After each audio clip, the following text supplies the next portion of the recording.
আসসালামু আলাইকুম রহমতুল্লাহ। আশা করছি সবাই ভালো আছো। আমরা এইচএসসি 24 সালের ফিজিক্স বোর্ড কোশ্চেন যেগুলো এসেছিল সেগুলো ধারাবাহিকভাবে বিভিন্ন অধ্যায়ে সমাধান করে দিচ্ছিলাম। আমরা ফার্স্ট পেপারে যতগুলো চ্যাপ্টারে হচ্ছিল 24 সালে বোর্ড প্রশ্ন হয়েছে সবগুলো দেওয়া শেষ আমাদের এই চ্যানেলে। সেকেন্ড পেপারে তাপগতিবিদ্যা আমরা দিয়ে ফেলছি। আজকে আমরা স্থির তড়িৎ নিয়ে আলোচনা করব। স্থির তড়িতে আলোচনা যাওয়ার আগে আমি বলে দেই, আমাদের এই চ্যানেলে, ইউটিউব চ্যানেলেই তুমি ঢুকে এই যে হচ্ছিল এখানে গেলে এই যে ভিডিওতে গেলেই হচ্ছিল লাস্ট সবগুলো ভিডিও হচ্ছিল কি এই 24 সালের বোর্ড প্রশ্ন সমাধানের, বুঝছো? তবে আমি বলবো হচ্ছিল যদি সব বোর্ড প্রশ্ন পেতে চাও এই প্লে লিস্টে ঢুকবা। এই যে এখানে প্লে লিস্ট নামে একটা অপশন দেখবে, এটা ঢুকবো। এটা ঢোকার পর এই যে বোর্ড প্রশ্ন সমাধান, এখানে ঢুকলে নিচের দিকে তুমি 22 সাল 23 সাল এখানে দেখো করোনার আগে যে বোর্ড প্রশ্নগুলো ছিল সেগুলোরও হচ্ছিল এখানে সমাধান আছে।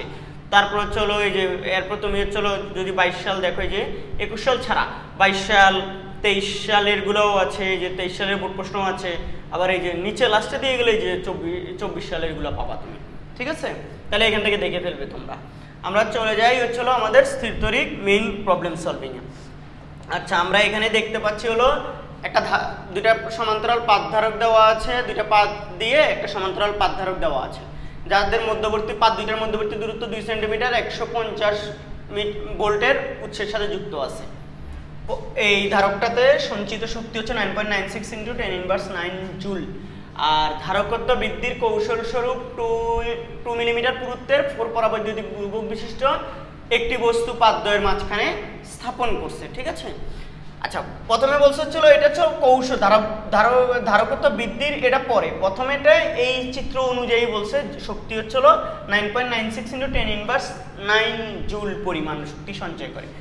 ধারকের পাতের ক্ষেত্রফল এগুলো যেহেতু হচ্ছিল এখানে কি নাই বলো তো, দৈর্ঘ্য প্রস্থ কিচ্ছু তো নাই, তাইলে হচ্ছিল আমরা ডিরেক্ট ক্ষেত্রফল তো বের করতে পারছি না। তা আমরা ধারকত্ব যে C = ε0A/d, যেহেতু এটা কোনো এদের মাঝখানে কোনো পরাবৈদ্যুতিক ধ্রুব আছে কিনা সেটাও বলে নাই, বায়ু মাধ্যম নাকি অন্য মাধ্যমও বলে নাই, তাহলে আমরা বায়ু মাধ্যম ধরে নিচ্ছি। তাহলে ε0A/d, এখান থেকে আমাদের A = দাঁড়াবে হচ্ছিল এই CD হচ্ছিল ε0, আমাদের এটা দাঁড়াবে হচ্ছিল দেখো CD হচ্ছিল ε0 দাঁড়াবে। এই সি আমরা ডি এর মান জানি 2 সেন্টিমিটার, ε0 এর আমরা মান মুখস্থ জানি 8.854 × 10⁻12, বাট সি এর মান জানি না। তো আবার আমরা জানি সঞ্চিত শক্তি U = ½ CV², এটা জানি। তাহলে আমরা এখান থেকে C = 2U হচ্ছিল কি V², এটা বের করে নিই। এটা হচ্ছিল 9.96 × 10⁻9 × 2 ভাগ হচ্ছিল 150²। তাহলে আমি এটা দেখতে পাচ্ছি 8.85 × 10⁻13 ফ্যারাডে। তাহলে আমাদের সঞ্চিত শক্তির সমীকরণ থেকে কি বের করে ফেলছি আমরা বলো তো? সঞ্চিত শক্তির সমীকরণ থেকে আমরা ধারকত্বটাকে বের করে নিয়েছি। এই ধারকত্বকে নিয়ে আমি এই ক্ষেত্রফলের সমীকরণে বসিয়ে দিব। সুতরাং ক্ষেত্রফল A = C কত, এই যে 8.85 × 10⁻13 ডিভাইড বাই C, D কত, D হচ্ছিল 0.02, এই যে 2 সেন্টিমিটার 100 দ্বারা ভাগ করে মিটারে নিয়ে যাচ্ছি। এই যে এরপর চলো ε0 হচ্ছে 8.854 × 10⁻12, হ্যাঁ। তাহলে × 0.02 ভাগ হচ্ছে হলো 8.854 × 10⁻12। আমি দেখতে পাচ্ছি এটার উত্তর আসতেছে হচ্ছিল 1.9998 × 10⁻3 মিটার²।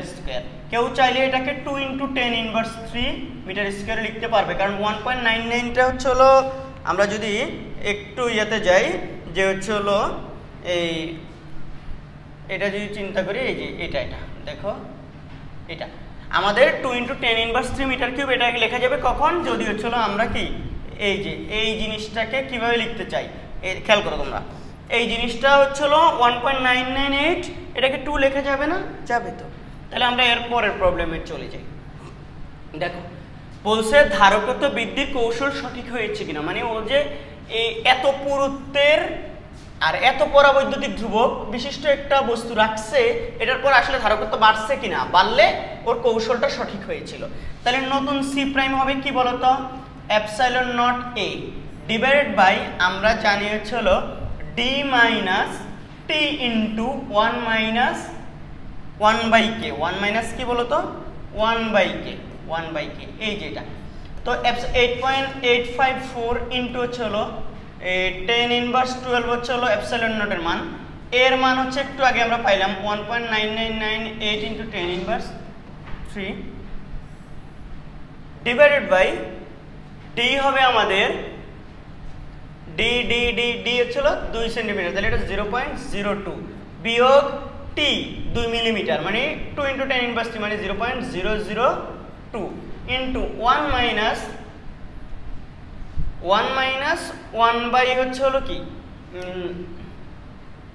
1 বাই কে, 1 বাই কে এরকম। তো আমি যদি ক্যালকুলেশন করি এটা দেখতে পাবো হচ্ছিল এটা হচ্ছে হলো 0.75, তাইলে 0.75 ইন্টু হচ্ছে 0.002 বিয়োগ হচ্ছে হলো 0.02, আমি নিচে দেখতে পাচ্ছি 0.0185 আসতেছে। আর উপরে কত আসে 8.854 into 10 inverse 8.854 into 10 inverse 12 into হচ্ছে 1.9998 ইন্টু 10 ইনভার্স 3। আচ্ছা, এটাকে যদি আমি ভাগ করি 0.0185, আমি দেখতে পাচ্ছি এটা আসছে হচ্ছিল। আচ্ছা, এটা উপরেরটা হচ্ছিল ক্যালকুলেশন করে তুমি এখানে বসাবা, আমি একদম ডিরেক্ট ক্যালকুলেটরে করে ফেলছি। তো এখন এটা কত আসছে যে একটু গোলাই গেল, তাহলে হচ্ছিল এটা হচ্ছিল ওভারঅল 9.571 ইন্টু 10 ইনভার্স 13 এত ফ্যারাডে চলে আসছে। আগে ছিল কত বলো তো 8.85 ইন্টু 10 ইনভার্স 13, এখানে কত আসছে বলো তো, এখানে আসছে হচ্ছে হলো এই যে এটা এই এখন 9.571 ইন্টু 10 ইনভার্স কত 13 ফ্যারাডে আসছে। এখন আমরা এটা বুঝে গেছি সবাই, তাহলে ধারকত্ব কি আগের চেয়ে বাড়ছে, ধারকত্ব বাড়ার অর্থ মানে কি কৌশলটা কি সঠিক হয়েছিল। এবার আসো পরের প্রবলেমে চলে যাই। আমাদের একটাকে এখানে সমদ্বিবাহু ত্রিভুজ দেওয়া আছে, সমকোণী সমদ্বিবাহু ত্রিভুজ আছে, এই যে একটা সমকোণী এবং সমদ্বিবাহু। সমকোণী মানে এই যে অ্যাঙ্গেলটা 90 ডিগ্রি। আচ্ছা, যাক আমাদের এখন বলছে হচ্ছে এই ইয়া বাড়ি করতে, চিত্রানুসারে পি বিন্দুতে স্থাপিত বস্তুটি, পি বিন্দুতে 1 কেজি ভরের একটা বস্তু রাখছে, ঝুলে থাকবে কিনা তা পরীক্ষা করা হচ্ছিল। উদ্দীপকের পি বিন্দুতে বিভব বাইর করতে বলছে। যে পি বিন্দুতে বিভব বাইর করার অর্থ হলো এর চারপাশে যতগুলো চার্জ আছে সবার জন্য এখানে বিভব হবে, এর জন্য একটা বিভব, এর জন্য একটা বিভব। তাইলে এটাকে আমি যদি Q1 দেই, এটা Q2 দেই, আর এটা R1 দিলাম, এটা R2 দিলাম। এর জন্য এখানে বিভব, এর জন্য এখানে বিভব, বিভব স্কেলার রাশি, তাহলে দুটোটা নরমাল গুণ যোগ করে দিলেই হয়ে যাবে। তাহলে V ইকুয়াল টু কি দাঁড়াবে বলো তো, V1 প্লাস V2, তাই না, দুটোটার যোগফল।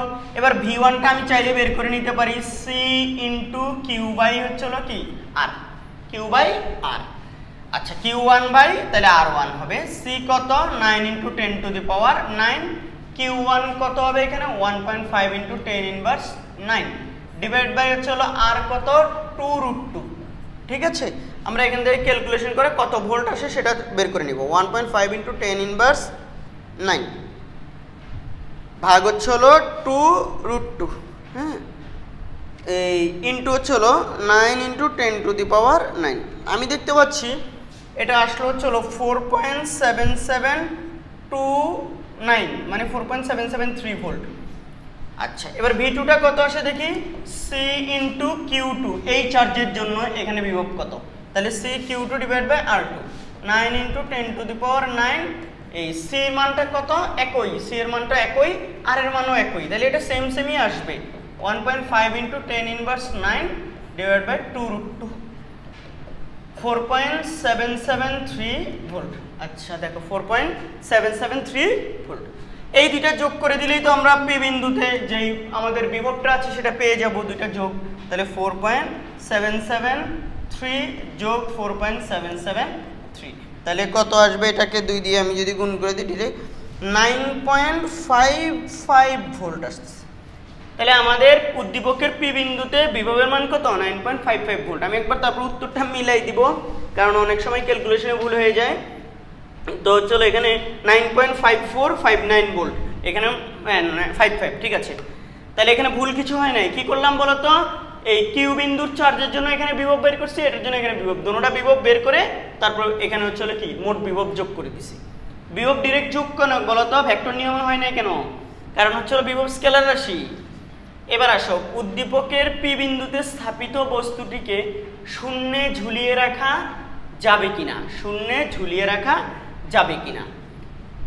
এই বস্তুটার নিম্নমুখী যেই ওজন আছে আর ওর উপর যদি ঊর্ধ্বমুখী বল পরস্পর সমান হয় তাইলেই হচ্ছিল শূন্যে ঝুলিয়ে রাখা যাবে, নাইলে ঝুলিয়ে রাখা যাবে না। তাহলে এখন বস্তুটার ওজনটা আমরা বের করে নিতে পারি। তাহলে বলতো পি বিন্দু, দেখো পি বিন্দুর বস্তুটির ওজন, পি বিন্দুর বস্তুটির ওজন, বস্তুটির ওজন আমি যদি করি ডব্লিউ, এটা বাইর করতে পারবো এম জি। এম কত, এখানে 1 কেজি, জি হচ্ছে 9.8, তাহলে 9.8 নিউটন। এইটা ওজন বের করা কোনো কঠিন কাজ না, সহজ। এইবার এখানে হচ্ছিল আমাদের যে বল, ঊর্ধ্বমুখী বল বাইর করতে হবে।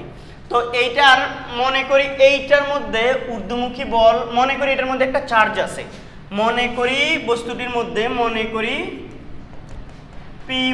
পি বিন্দুর বস্তুতে কিউ পরিমাণ চার্জ আছে, কিউ পরিমাণ চার্জ আছে।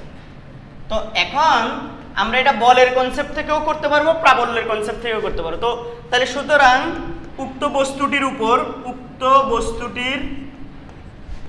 উপর এই লব্ধি বল F ইকুয়াল টু হবে কিউ ই। এই ইটা হবে হচ্ছিল পি বিন্দুতে প্রাবল্য। এখন এই প্রাবল্য কার কার জন্য হবে, ওর জন্য হবে, ওর জন্য হবে। তাহলে দুইটা প্রাবল্য কি বের করতে হবে। তাহলে এখন এই প্রাবল্য বের করে ওর কিউ, এটা এখানে এই এফটা কার সমান হইতে হবে, এই ওজনের সমান হতে হবে। মনে রাখতে হবে বস্তুটির উপর লব্ধি বল যেটা ঊর্ধ্বমুখী বল, এই বলটা আর এই ওজনটা যদি সমান হয় তবেই কি বস্তুটা এখানে শূন্যে ঝুলিয়ে রাখা যাবে, নাইলে শূন্যে ঝুলিয়ে রাখা যাবে না। কথা কি বুঝাতে পারতেছি? আচ্ছা, বস্তুটির এবার আসা হচ্ছিল তাহলে এখানে পি বিন্দুতে এই কিউ1 এর জন্য, কিউ1 এর জন্য এই পি বিন্দুতে প্রাবল্য E1, এটা C into Q1 divide by R1 square, 9 into 10 to the power 9, Q1 হচ্ছে 1.5 into 10 inverse 9 divide by R1 হচ্ছে 2√2, এটাকে স্কোয়ার দিব আমরা। এটা যদি হয় তাহলে আমরা হচ্ছে 9 into 10 to the power 9 into হচ্ছে 1.5 ইন্টু 10 ইনভার্স 9।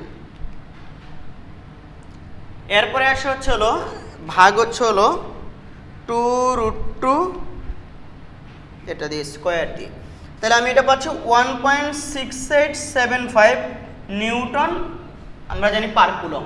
প্রাবল্যের একক কি, তড়িৎ প্রাবল্যের নিউটন পার কুলম। একটু বাঁকা হচ্ছে, তোমরা বুঝে নিও। এবার আসো কিউ2 এর জন্য, সুতরাং এখানেও সুতরাং কিউ2 এর জন্য কোন বিন্দুতে বলো তো, তাও পি বিন্দুতে, পি বিন্দু। আচ্ছা, এটা কোন দিক বরাবর এটা একটু বলে দিই দিকটা। এই যে এটা তো ধনাত্মক চার্জ, তো তাহলে এটার বিকর্ষণ ধর্মী অর্থাৎ প্রাবল্যের দিকটা হবে এই দিকে, এদিকে এদিকে এদিকে এদিকে হবে E1 এর দিক। তাহলে এটা কোন বরাবর, কিউ থেকে পি বরাবর, তাহলে কিউ পি বরাবর। আচ্ছা, এরপরে আসা হচ্ছে আমাদের, যদি আমরা এটা কিউ2 এর জন্য পি বিন্দুতে E2টা বের করে নিই, C into Q2 divide by R2 square. যেহেতু কিউ2র মান সেম, আবার ওইটা থেকে কিউ1 কিউ2 সেম, এবং ওইটা থেকে দূরত্বটাও, বিন্দু দূরত্বটাও সেম, তাহলে এই প্রাবল্যটাও সেমই আসবে। তুমি হচ্ছে এই মানগুলা এখানে আবার বসাইলে, যে দ্বিতীয় মানে 2 এর মানগুলা যদি তুমি বসাও তাহলে 1.6875 নিউটন পার কুলম এটাই পাবে। তবে এটার দিক কোন দিকে হবে তোমরা বলো তো একটু। এটার জন্য বাইরের দিকে এইদিকে হবে, এইদিকে এইদিকে, E2 হবে হচ্ছিল এইদিকে। তাইলে E1 এই দিকে, E2 এই দিকে কাজ করবে। এটা কি বরাবর, আর থেকে পি এর দিকে, তাহলে আর পি বরাবর, কি আর পি বরাবর। আচ্ছা, এদের দুজনের মধ্যবর্তী এই অ্যাঙ্গেলটা যদি 90 ডিগ্রি হয় তাহলে এই অ্যাঙ্গেলটাও কত বলো তো তোমরা, 90 ডিগ্রি। তাইলে বলো তো এই দুইজনের লব্ধি প্রাবল্য কত হবে? সুতরাং ই ইকুয়াল টু লব্ধি প্রাবল্য √e1 square e2 square 2e1 e2 cos alpha. আলফার মান 90 হওয়ার কারণে এটা 0 হয়ে যাবে। তাহলে আমাদের এটা থাকবে হচ্ছে হলো কি বলতো e1 square plus e2 square. তাহলে এখানে e1 e2 দুটোটার মানই সেম কিন্তু, হ্যাঁ। তাহলে 1.6875 এটা স্কয়ার প্লাস 1.6875 এটা স্কয়ার, ঠিক আছে। তাহলে আমরা এখানে রুট করে চলো এখান থেকে কি পাই দেখি, এটাকে স্কয়ার প্লাস 1.6875 এটা স্কয়ার। এরপর আবার হচ্ছিল রুট করলে আমি এটা দেখতে পাচ্ছি আমাদের আনসারটা আসছে হচ্ছিল 2.3865 নিউটন পার কুলম। এবং এটার দিক কোন দিকে হবে বলো তো? যেহেতু E1 এবং E2 সমান, সেহেতু E এর দিক হবে E1 ও E2 এর মাঝামাঝি, ঠিক উপরের দিকে, এইদিকে এর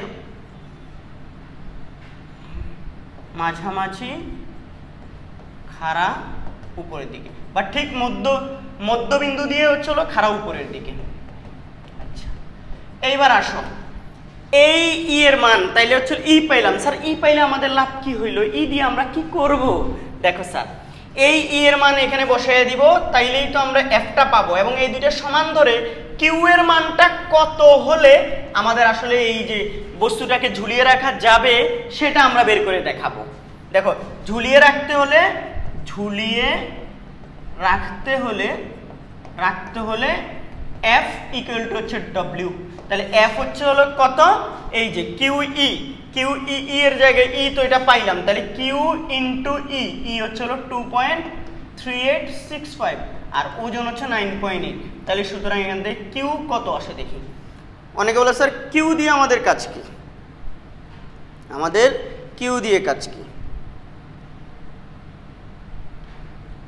এই 2 কত যেন 9.8 ইন্টু হচ্ছে হলো 2.3865, সরি ভাগ হবে 9.8 ভাগ হচ্ছে হলো 2.3865।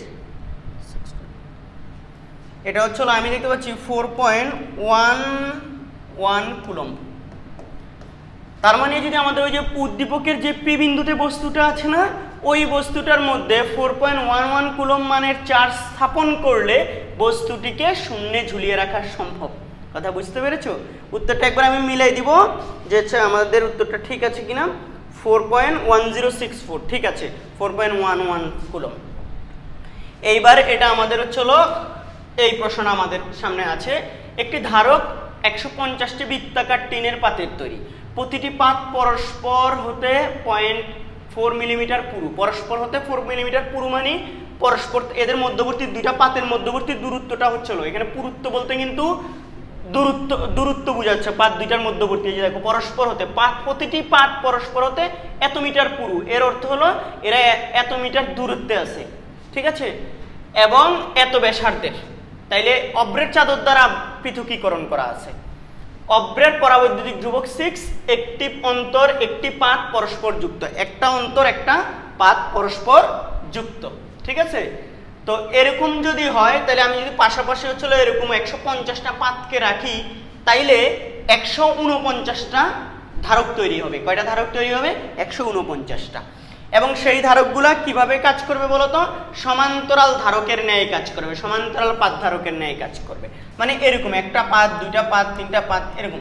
আচ্ছা, দুইটা পাত মিলে একটা হচ্ছে ধারক, এই দুইটা পাত মিলে আরেকটা ধারক, এটা একটা আরেকটা ধারক। তাহলে টোটাল ধারক কয়টা এখানে বলতো? 3টা। কিন্তু পাত কয়টা? 4টা। তারপর আরেকটা পাত বাড়ালে এখন ধারক হচ্ছে 4টা কিন্তু পাত 5টা। আরেকটা ধারক বাড়ালে এখানে দেখো পাত হচ্ছে 6টা কিন্তু ধারক 5টা। এভাবে ঠিক সেম ভাবে 150টা পাত রাখলে 149টি ধারক তৈরি হবে। কত বলতো? 149টি ধারক তৈরি হবে। উদ্দীপকের ধারকের ধারকত্ব, তাহলে এটা পুরোটা একটা বৃহৎ মানে সিঙ্গেল হচ্ছে হলো 149টা ধারক। ওই 149টা ধারকের আবার হচ্ছে সমান্তরাল, যেহেতু পরপর আছে এখানে সমান্তরাল, যেহেতু তাহলে সমান্তরাল হইলে আবার এখানে কি হবে বলতো, এই সমান্তরাল ধারক হইলে এখানে হচ্ছে তোমার সেখানে আবার হচ্ছে তুল্য ধারকত্ব বের করতে হবে। আচ্ছা, আমরা যদি এখন এই সমান্তরাল হওয়ার কারণে আমরা জানি সবগুলো হচ্ছে যোগফল হবে সি ইকুয়াল টু একটা মানে মোট 149টা, তো আমরা সি ইকুয়াল টু জানি epsilon naught K A by হচ্ছে হলো কি ডি, এটা হচ্ছে ডি। আর এটা হচ্ছে হলো n-1 হবে, কত হবে বলো তো n-1, n কত 150, এটা কারণ 149টা একটা কম হবে, তো সেই পরিমাণ সবগুলোর মোট ধারকত্ব আমি বের করে ফেলতেছি। তাহলে মোট ধারকত্ব একটার বের করে 149 দ্বারা গুণ করলেও হতো, ঠিক আছে। অথবা আমি যদি চাই প্রতিটি আমি এভাবে লিখতে পারি, প্রতিটি আচ্ছা লেখার দরকার নাই, n-1 দিয়ে ডিরেক্ট করে ফেলি। 150 বিয়োগ হচ্ছে 1 মানে 149, এপসাইলন নট 8.854 ইন্টু 10 ইনভার্স কত 12।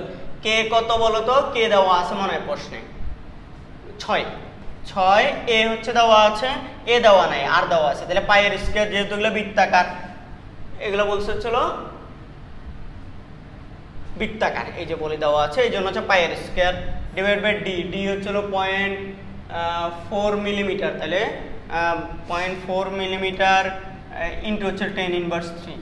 ওকে, এই যে এখান থেকে আমরা হচ্ছে 8 পয়েন্ট দেখি, পাই আর স্কয়ার, এই আর কত বলো তো 7.6 ইন্টু হচ্ছে 10 ইনভার্স 3, এটাকে স্কোয়ার করলে ইন্টু 3.1416 ইন্টু হচ্ছে 6 ইন্টু 8.854 ইন্টু 10 ইনভার্স 12, এই ইন্টু হচ্ছে 149 ভাগ হচ্ছে 0.4 ইন্টু 10 ইনভার্স 3। আমি দেখতে পাচ্ছি আমার এটা আসছে হচ্ছে সি ধারকত্ব 3.591 ইন্টু 10 ইনভার্স 9 ফ্যারাডে। আমাদের পুরো ধারকত্ব কত আসছে, উদ্দীপকের ধারকের ধারকত্ব 3.591 ইন্টু 10 ইনভার্স 9 ফ্যারাডে। দেখি উত্তরটা আমরা একবার মিলাই দিব, এটা যদি মিলে তাহলে তো ভালোই, 3.59 ইন্টু 10 ইনভার্স 9 ফ্যারাডে। ঠিক আছে, গুড, আমরা মোটামুটি পারি, ঠিক আছে। এবার আসেন 220 ভোল্টের বৈদ্যুতিক উৎসের সাথে 100টি টিনের পাত ও 0.6 মিলিমিটার পুরুত্বের মানের ধারক যুক্ত করলে উৎপন্ন শক্তি পূর্ববর্তী ধারকের উৎপন্ন শক্তি থেকে একই থাকবে না, উত্তরের সপক্ষে যুক্তি দাও। আচ্ছা, তাহলে এই 100টা মানে 100টা প্রথমে তো 150টা দিয়ে করছে, 150টা না করে যদি 100টা করতো, 150টা পাত কি ধরনের পাত এটা বলে নাই এখানে, ঠিক আছে। তো 150টা আলাদা আলাদা পাত ধরো, সেটা আয়তকার হতে পারে, এগুলো আয়তকার হবে না এখানে, যেহেতু এটা ই নট না, এটা এপসাইলন নট। আচ্ছা, এটা হবে হচ্ছে এগুলো বৃত্তাকারই ধরতে হবে, একই ব্যাসার্ধের ধরে নিব। তো এখানে 100টা আর উপরে হচ্ছে 150টা দিয়ে, তাহলে 100টা আর 150টার ক্ষেত্রে শক্তি বের করতে হবে। তাহলে প্রথম ক্ষেত্রে আমরা যদি বাইর করি, প্রথম ক্ষেত্রে দেখো, প্রথম ক্ষেত্রে সঞ্চিত শক্তি U1, এটাকে দিতে পারি হাফ CV স্কয়ার, এবং হাফ সি একটু আগে আমরা বাইর করছি কত 3.59 ইন্টু 10 ইনভার্স 9, CV স্কয়ার কত ছিল, V স্কয়ার এই 220 ভোল্টের সাথে 220 ভোল্ট, হাফ CV স্কয়ার। তাহলে এটা হচ্ছে ইন্টু হচ্ছে 0.5 ইন্টু হচ্ছে 220 স্কয়ার। আমি দেখতে পাচ্ছি এটা 8.6898 ইন্টু 10 ইনভার্স 5 জুল। এইবার যখন আমার দ্বিতীয় ক্ষেত্রে 100টা পাত এভাবে রাখবো, 100টা রাখলে তখন ধারক তৈরি হবে কয়টা, 99টা, একটা কম তৈরি হবে। তাহলে হচ্ছে 100টা 99টা যদি ধারক তৈরি হয়, তাহলে সি প্রাইমটা কত হবে, সি প্রাইম হবে n-1 মানে n prime 1 minus 1 epsilon naught K A by d. তাহলে আমাদের এটা হবে 100 বিয়োগ হচ্ছে 1 ইন্টু হচ্ছে এপসাইলন নট 8.854 ইন্টু 10 ইনভার্স 12। কে কত, এই যে এখানে বলছে হচ্ছে এই যে কে আগেরটাই, তাহলে 6 কে এ স্কয়ার, এও আগেরটাই pi R square divide by D. D কি চেঞ্জ করছে, এই যে ডি চেঞ্জ হয়েছে, ডি চেঞ্জ হচ্ছে 0.6 ইন্টু 10 ইনভার্স কত 3। আমরা এখান থেকে যদি এবার ক্যালকুলেশন করি তাহলে দেখি কত আসে, 8.854 ইন্টু 10 ইনভার্স 12, 8.854 ইন্টু 10 ইনভার্স 12 গুণ হচ্ছে হলো 6 গুণ হচ্ছে 3.1416 ইন্টু হচ্ছে হলো এই 7.6 ইন্টু 10 ইনভার্স 3, এটাকে স্কোয়ার গুণ ভাগ হচ্ছে হলো 0.6 ইন্টু 10 ইনভার্স 3 ইন্টু হচ্ছে হলো 99।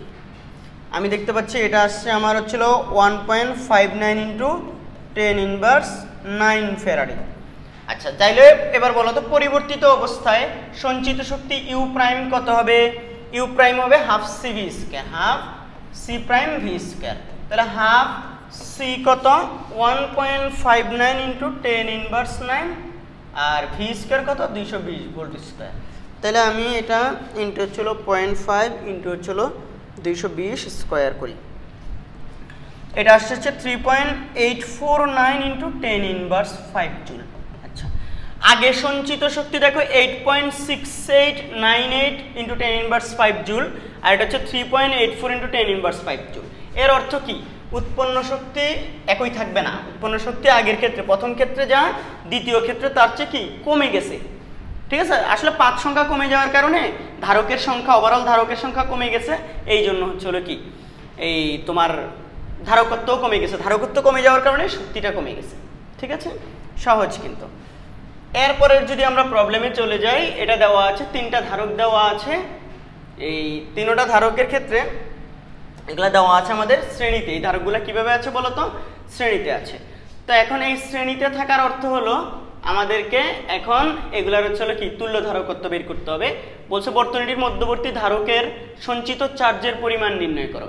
তার মানে মোট এখানে কি এইটা একটা ভোল্টেজ দেওয়া ছিল, এই ভোল্টেজটা কত দেওয়া ছিল আমি একটু দেখে নিব। এটা খুব সম্ভবত এই কোন বোর্ড, এটা রাজশাহী বোর্ড না? রাজশাহী বোর্ডে হচ্ছে হলো এটা কত দেওয়া ছিল, কত দেওয়া ছিল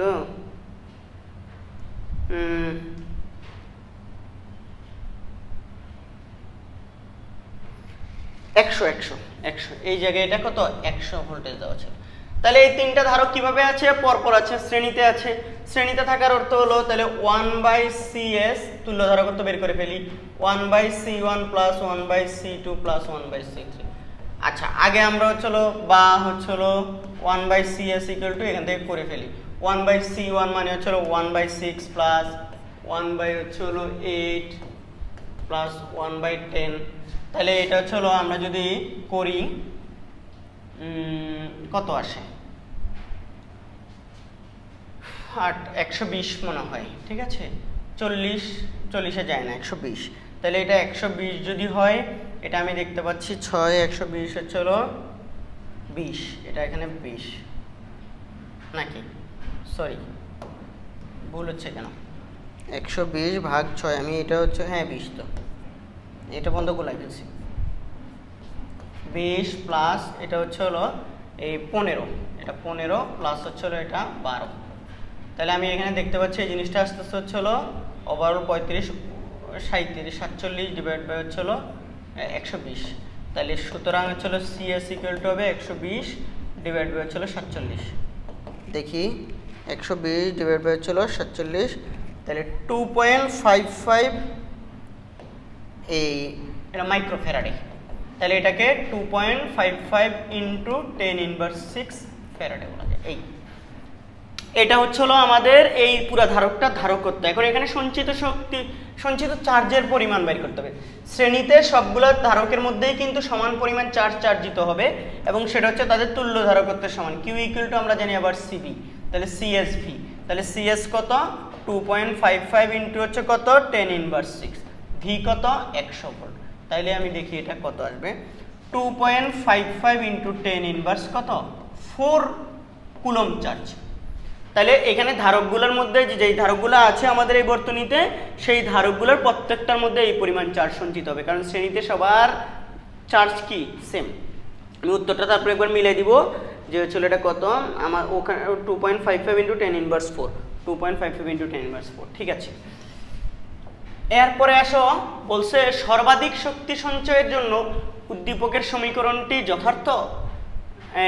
এই যে এটা আর কি, এটা যথার্থ না কেন স্যার বলো তো? কারণ হচ্ছে হলো এটা হচ্ছে শ্রেণীতে আছে, শ্রেণীতে ধারকত্ব হয় হচ্ছে হলো, আচ্ছা সর্বাধিক, এটা কি সমীকরণের যথার্থ কিনা? হ্যাঁ যথার্থ। এটা সমান্তরালে করলে কি হইতো দেখো, মনে রাখবা শ্রেণীতে করার কারণে ধারকত্ব হচ্ছে সর্বনিম্ন, শ্রেণীতে ধারকত্ব সর্বনিম্ন।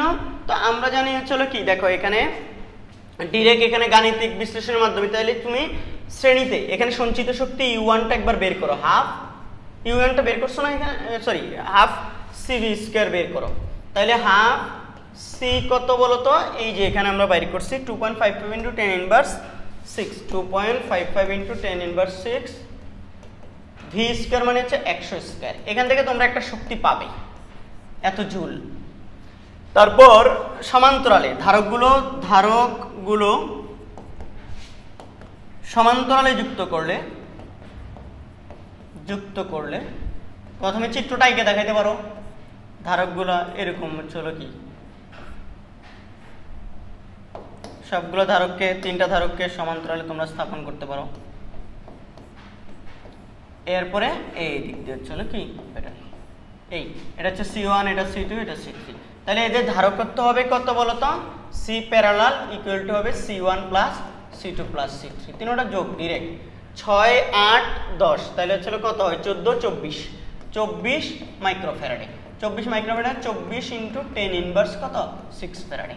দেন সুতরাং U2 equal to half CPV²। তাহলে হাফ এই CP কত আসলো? 24 ইন্টু 10 ইনভার্স কত? 6 V² 100²। এইটা এখানে একটা শক্তি আসবে।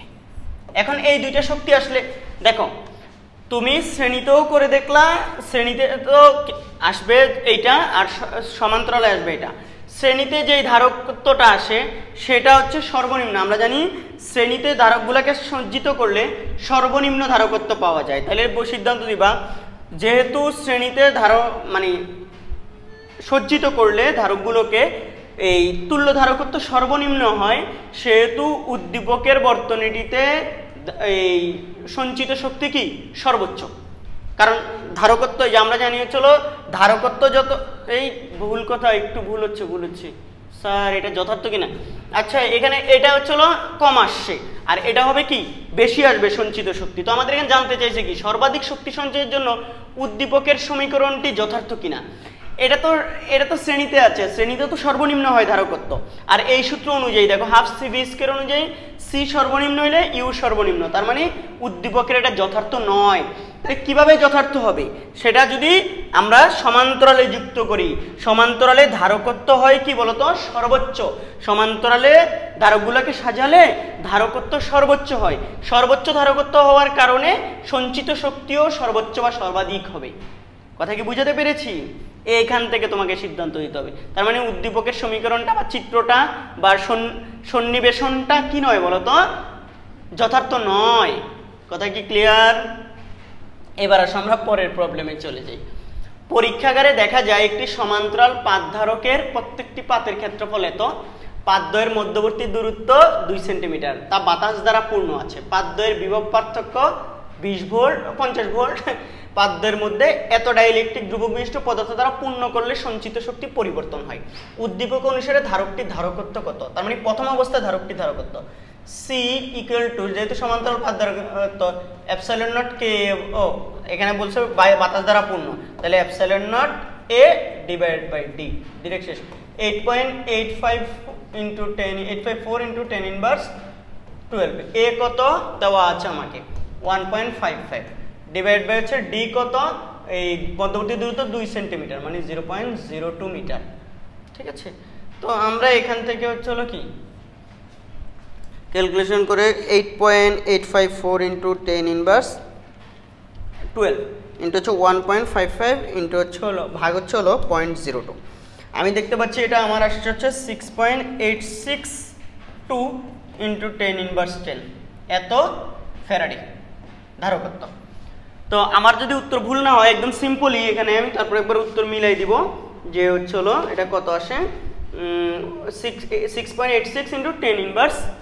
ঠিক আছে, এটা ঘ নাম্বারটা মনে একটু ডিফিকাল্ট হতে পারে। দেখি, ডাইইলেকট্রিক পদার্থ দ্বারা পূর্ণ করলে সঞ্চিত শক্তির যে পরিবর্তন হয় তা গাণিতিকভাবে। আচ্ছা, তাহলে প্রথমে একটা ধারকত্ব যে পাইলাম, এখন এটা দিয়ে মানে হচ্ছে হলো ডাইইলেকট্রিক পদার্থ দেওয়ার আগে সঞ্চিত শক্তি, ডাইইলেকট্রিক পদার্থ স্থাপনের পূর্ব, ডাইইলেকট্রিক পদার্থ মানে এস মাঝখানে ডাইইলেকট্রিক পদার্থ দ্বারা পূর্ণ করার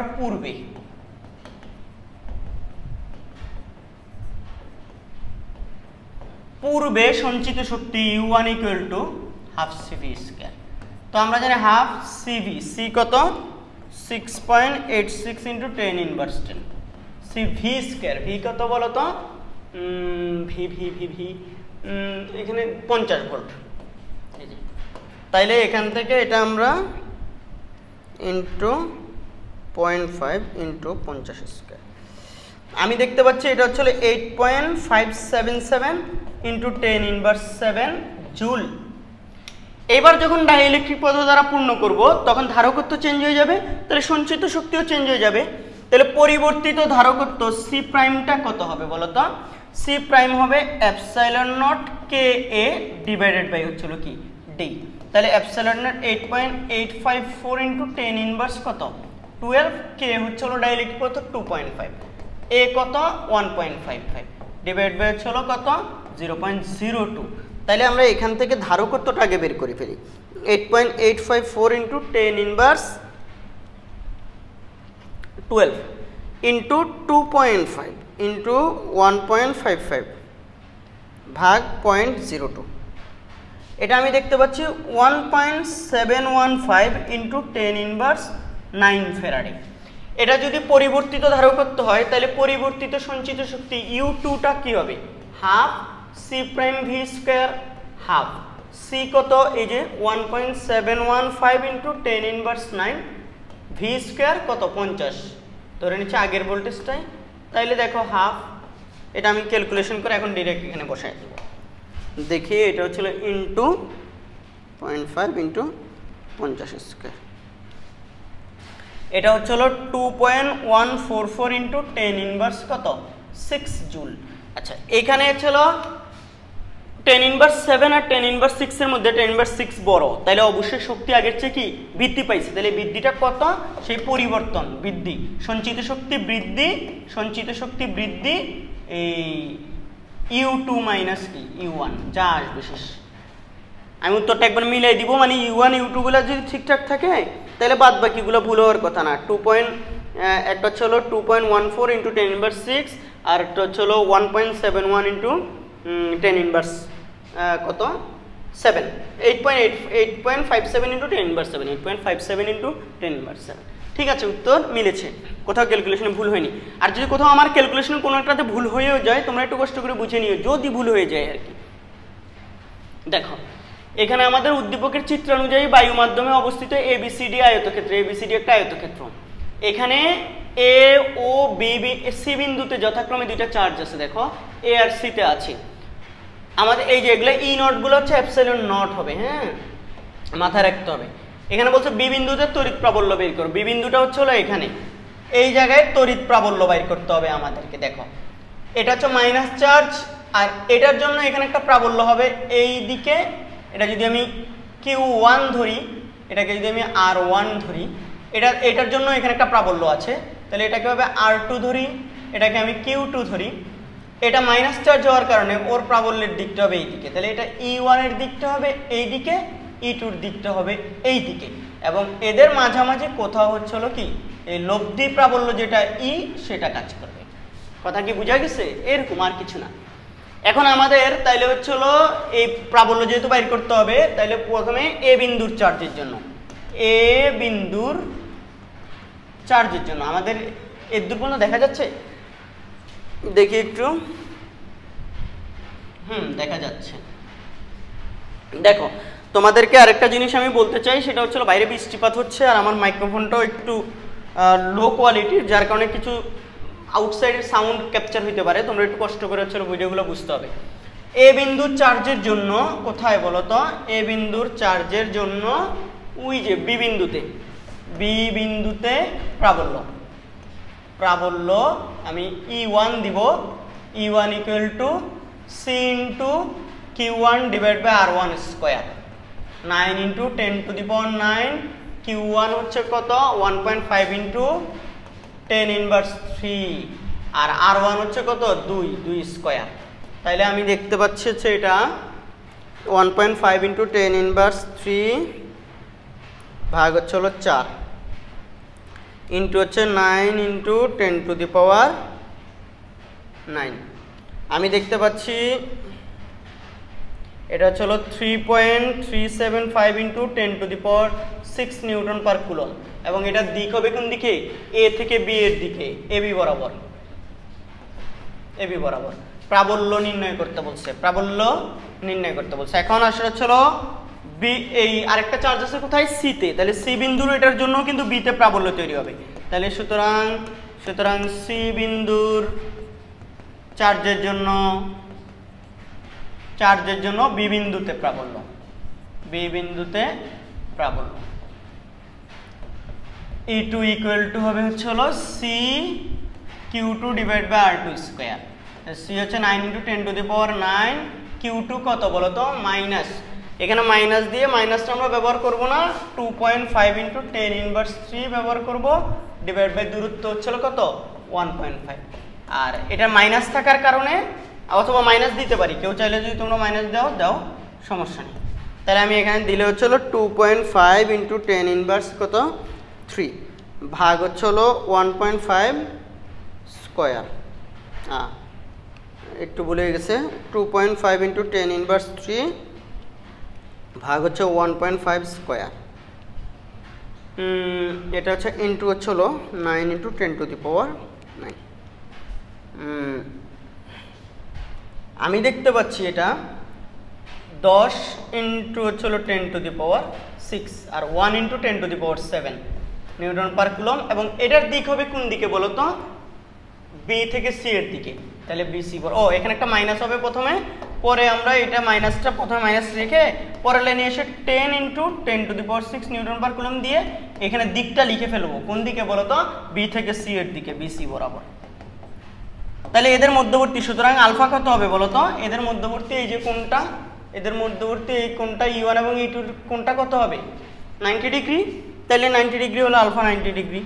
তাহলে এবার তোমাকে সুতরাং হচ্ছে কি এখান থেকে লব্ধি প্রাবল্য E ইকুয়াল টু E1, লব্ধি প্রাবল্য E1 square plus E2 square. 90 degree হইলে 2 প্লাস 2 E1 E2 cos আলফা, এটা কি হয়ে যাবে? শূন্য হয়ে যাবে। এই জন্য এখান থেকে এটা বের করে ফেললে হয়ে যাবে এত নিউটন পার কুলম। শেষ। এখান থেকে যা আসে ভাই ক্যালকুলেশন করে ফেলো তোমরা, পারবো না ইনশাল্লাহ? ঘতে লাগবে কিনা দেখি, ঘতে লাগলে আমি আবার করতে হবে, না এলে করবো না। যদি বি ও ডি বিন্দুকে একটি ধাতব তার দ্বারা যুক্ত করা হয় তবে ধনাত্মক আধান কোন দিক হতে প্রবাহিত হবে? দেখো, ইলেকট্রন তড়িৎ প্রবাহ যেদিকে প্রবাহিত হয় ধনাত্মক আধানও ওই দিকেই প্রবাহিত হবে, আর তড়িৎ প্রবাহ হয় উচ্চ বিভব থেকে নিম্ন বিভবের দিকে। তাহলে আমাদের এই বি এবং ডি বিন্দুতে বিভব বের করতে হবে। তো বি বিন্দুতে বিভব কত এবং ডি বিন্দুতে বিভব কত, এই দুটো জায়গায় বিভব বের করে উচ্চ বিভব থেকে নিম্ন বিভবের দিকে তড়িৎ প্রবাহ যাবে। তড়িৎ প্রবাহের দিকে ধনাত্মক চার্জ যায় বলে ধরে নেওয়া হয়, কিন্তু বিপরীত দিকে হচ্ছে কি ঋণাত্মক, মানে আমরা জানি তড়িৎ প্রবাহের বিপরীত হচ্ছে ঋণাত্মক চার্জ যায়। ঠিক আছে, তাহলে আমাদের এখন বি আর ডি বিন্দুতে হচ্ছে বিভব বের করতে হবে। তাহলে বি বিন্দুর বিভব, বি বিন্দুতে বিভব, বি বিন্দুতে বিভব আমি একটু শর্টকাট করব, এটা বি বি দিচ্ছি। এটা কত হবে বলো তো? বি বিন্দুতে বিভব, এর জন্য একটা বিভব, এর জন্য একটা বিভব, তাহলে দুইটা বিভব যোগ হবে। তাহলে হচ্ছে সি ইন্টু এটার জন্য Q1 ডিভাইড বাই R1, এই যে এটার জন্য এখানে বিভব এটা প্লাস হচ্ছে এটার জন্য বিভব এখানে Q2, এটা আমরা জানি Q2, C into Q2 divide by হচ্ছে কি R2। তাহলে এখানে হচ্ছে আমি সি যদি কমন নেই তাহলে 9 into 10 to the power 9 common রাখতে পারি আমি। Q1 কত হচ্ছে 1.5 ইন্টু 10 ইনভার্স 3 ডিভাইড বাই হচ্ছে 2 প্লাস হচ্ছে প্লাস ওই যে এখানে একটা মাইনাস আছে তো চার্জের, সেই মাইনাসটা হচ্ছে হলো কি, এটাকে মাইনাস বানিয়ে দিবে। তাহলে আমি মাইনাস করে নিই, ডিরেক্ট মাইনাস লিখে ফেলতেছি। আর এখানে 2.5 ইন্টু 10 ইনভার্স 3 আর ডিভাইড বাই হচ্ছে 1.5। দেখো তো এখান থেকে আমরা এখন ক্যালকুলেশন করে ফেলবো। 1.5 ইন্টু 10 ইনভার্স 3 ভাগ 2 বিয়োগ 2.5 ইন্টু 10 ইনভার্স 3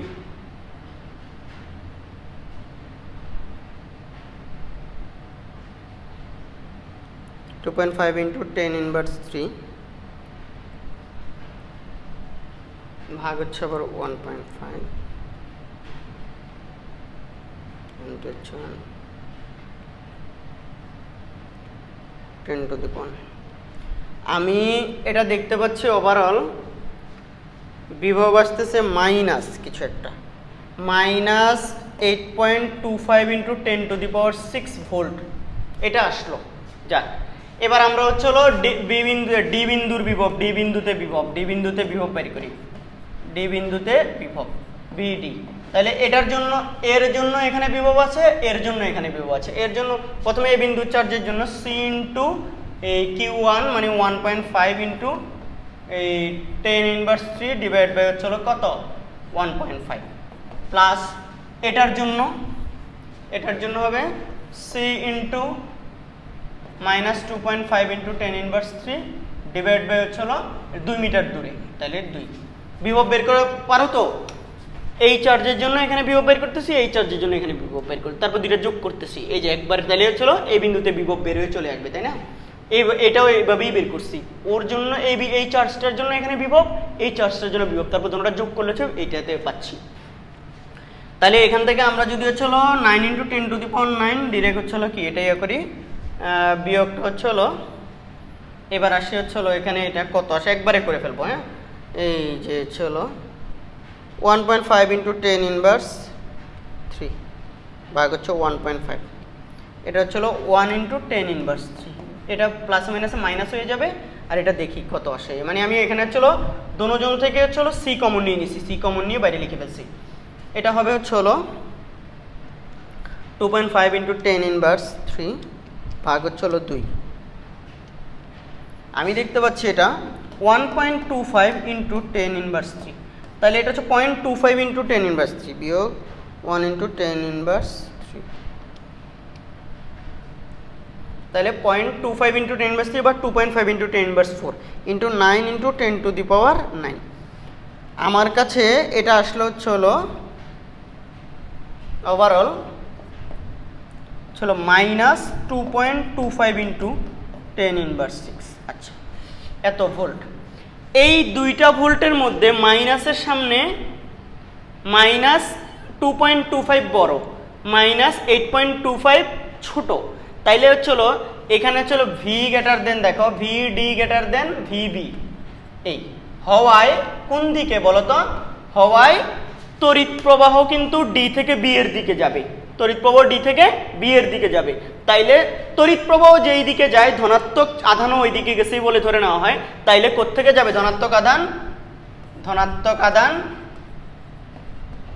আধান ডি হতে বি এর দিকে। এটাই উত্তর। আমি একবার মিলে দিব, তারপরেও আমাদের এখানে ছেলেটা কত আসে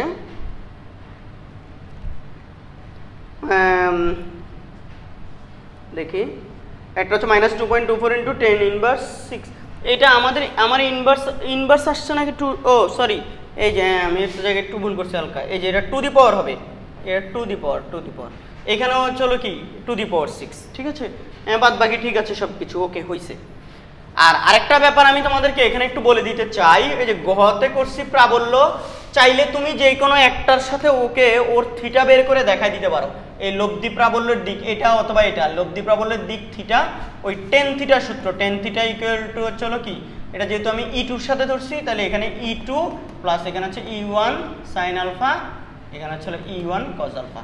এখান থেকে আলফা 90 ডিগ্রি বসায় তুমি থিটাটা বের করে দেখাইতে পারো। মানে তোমাকে লব্ধি প্রাবল্য চাইছে, লব্ধি প্রাবল্যের দিক বলে নাই, বের করে দিলে ভালো কোন দিকে কত কোণে কাজ করে। ঠিক আছে, এরপরে আমরা পরের প্রবলেমে চলে যাই। এখানে দেখো আমাদের স্থির তড়িতের প্রবলেমগুলো হচ্ছে একটু লম্বা লম্বা, হ্যাঁ, একটু বড় বড় ক্যালকুলেশন, এই জন্য আমাদের সলভিং ভিডিওটাও একটু লম্বা হচ্ছে, তোমরা হচ্ছে একটু কষ্ট করে দেখতে হবে। তোমরা 1.5 স্পিড দিয়ে 5 গুণ স্পিড দিয়ে দেখতে পারো। বড়ের ক্ষেত্রে কেন্দ্র পিতে তড়িৎ প্রাবল্য বের করো। ও ভাই, এখানে চারপাশে তিনটা চার্জ আছে, এখানে প্রাবল্য বের করতে হবে। এর জন্য একটা প্রাবল্য আছে, এর জন্য একটা প্রাবল্য আছে, এর জন্য একটা প্রাবল্য আছে। তাইলে এর জন্য প্রাবল্য, যেহেতু মাইনাস চার্জ, তাহলে দেখো আমি আগে দেখি, এটা হচ্ছে আমাদের বড় ক্ষেত্রে কেন্দ্র, তো ও তো প্লাস, তাহলে ওর প্রাবল্যের দিকটা হবে এই দিকে E1, ও প্লাস ওর প্রাবল্যের দিকটা হবে E2 এইদিকে, ও মাইনাস তো ওর প্রাবল্যের দিকটা হবে E3 এইদিকে। আর এই দুইটা যেহেতু একই লাইন বরাবর কাজ করছে, তাইলে তাদের হচ্ছে লব্ধি হবে ডিরেক্ট তাদের যোগফলের সমান, ঠিক আছে। তাহলে আমরা এখন আগে হচ্ছে এই বর্গক্ষেত্রের হচ্ছে কি বের করে নিব বলো তো। আমাদের এই বর্গক্ষেত্রের হচ্ছে তোমাকে এই কর্ণ নিয়ে সেই কর্ণের অর্ধেক, কারণ আমাদের এই ডিস্টেন্সটা লাগবে। ধরো এই সবগুলাই কিন্তু আর, এটাও আর, এটাও আর, এটাও আর, সবগুলো আর, মানে এই চার্জগুলো থেকে এই বিন্দুর দূরত্ব কি হবে, সেম। তাহলে আমাদের এই আরটা হবে কত, এই কর্ণের অর্ধেক, এই কর্ণ হবে হচ্ছে কি বলতো, এই আমরা পিথাগোরাস অ্যাপ্লাই করলে যে হচ্ছে আমরা জানি a স্কয়ার প্লাস, এগুলো প্রত্যেকটা যদি a হয় তাহলে a square plus a square equal to হবে বিডি, বিডি মানে কর্ণ, বিডি মানে আর গুণ 2, আর গুণ 2 এটা বলতে পারি। তাহলে বা আমাদের হচ্ছে ডিরেক্ট আর হবে হচ্ছে কি 2a স্কয়ার ডিভাইড বাই 2, তাহলে a স্কয়ার, আর হবে হচ্ছে কি a স্কয়ার হয়, সরি এটাও তো স্কয়ার হওয়ার কথা, এটাও স্কয়ার, তাহলে ঠিক আছে। তাহলে এখান থেকে চলো এটা স্কয়ার হইলে আর স্কয়ার ইকুয়াল টু হচ্ছে যেটা 4, এটা হচ্ছে আর স্কয়ার, তাহলে এটা হচ্ছে 2 কাটাকাটি করলে a স্কয়ার বাই 2, তাহলে সুতরাং আর হবে হচ্ছে কি a বাই রুট 2, তাহলে a কত 1, তাহলে 1 বাই রুট 2, 1 বাই রুট 2, এটা হচ্ছে আর আমাদের এখানে। তো এই আর বের করার পরে আমাদের হচ্ছে এর জন্য এখানে প্রাবল্য লাগবে, এর জন্য প্রাবল্য, তারপর তোমরা প্রাবল্য দেখতেছি আমি একই লাইন বরাবর একই দিকে কাজ করছে, তাহলে ওদের লব্ধিটা বের করে নিব, ওদের লব্ধিটা এই বরাবর এদিকে কাজ করবে, আর ও E2 এদিকে কাজ করবে, E2 এদিকে কাজ করবে, তাহলে এটা আর এটার মধ্যে লব্ধিটা বের করলে আমাদের কাজ হয়ে যাবে। প্রথমে এখানে আমি দেখতেই পাচ্ছি, আবার বলি এটা পজিটিভ, তো ওটা হচ্ছে বিকর্ষণধর্মী। এখানে মনে মনে আমরা জানি যে বিন্দুতে প্রাবল্য বের করি আমরা, ওই বিন্দুতে মনে মনে 1 কুলম প্লাস 1 কুলম চার্জ আছে আমরা ধরে নেই, তাই না। তাইলে এটা হচ্ছে এখানকার এই প্রাবল্যটা এক ধরনের কিন্তু বল, হ্যাঁ, 1 কুলম চার্জের উপর বল, তাহলে এইটা হচ্ছে দিক হবে এই দিকে, আর এটা মাইনাস তো ও আকর্ষণধর্মী হবে এদিকে, আর এটাও ধনাত্মক তো এটা বিকর্ষণধর্মী হবে বাইরের দিকে, ঠিক আছে।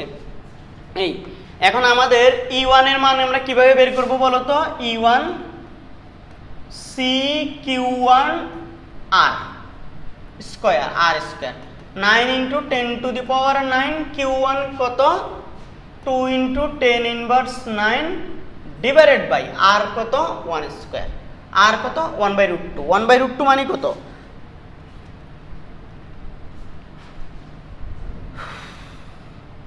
1 ভাগ 0.707, তাই না, এটা 0.707 মিটার, তাহলে এটা লিখি আমরা এখানে, তাহলে 0.707 একবারে লিখবো, হ্যাঁ, এই যে প্রাবল্য এটা এত, তাহলে এটা কি হবে, হবে মান হবে কত 2 × 10 ইনভার্স 9 ভাগ হচ্ছে 0.707 স্কয়ার ইন্টু হচ্ছে 9 × 10⁻9, এটা আমি দেখতে পাচ্ছি 36.1 এত নিউটন পার কুলম্ব। আচ্ছা E1, এবার E2টা হবে, এটা কোন দিকে, দিকটা কোন দিকে বলো তো, আমি বলে দেই, এই যে E1টা A থেকে P এর দিকে, তাহলে অথবা A থেকে C এর দিকে, তাহলে AC বরাবর লিখতে পারি, ওকে।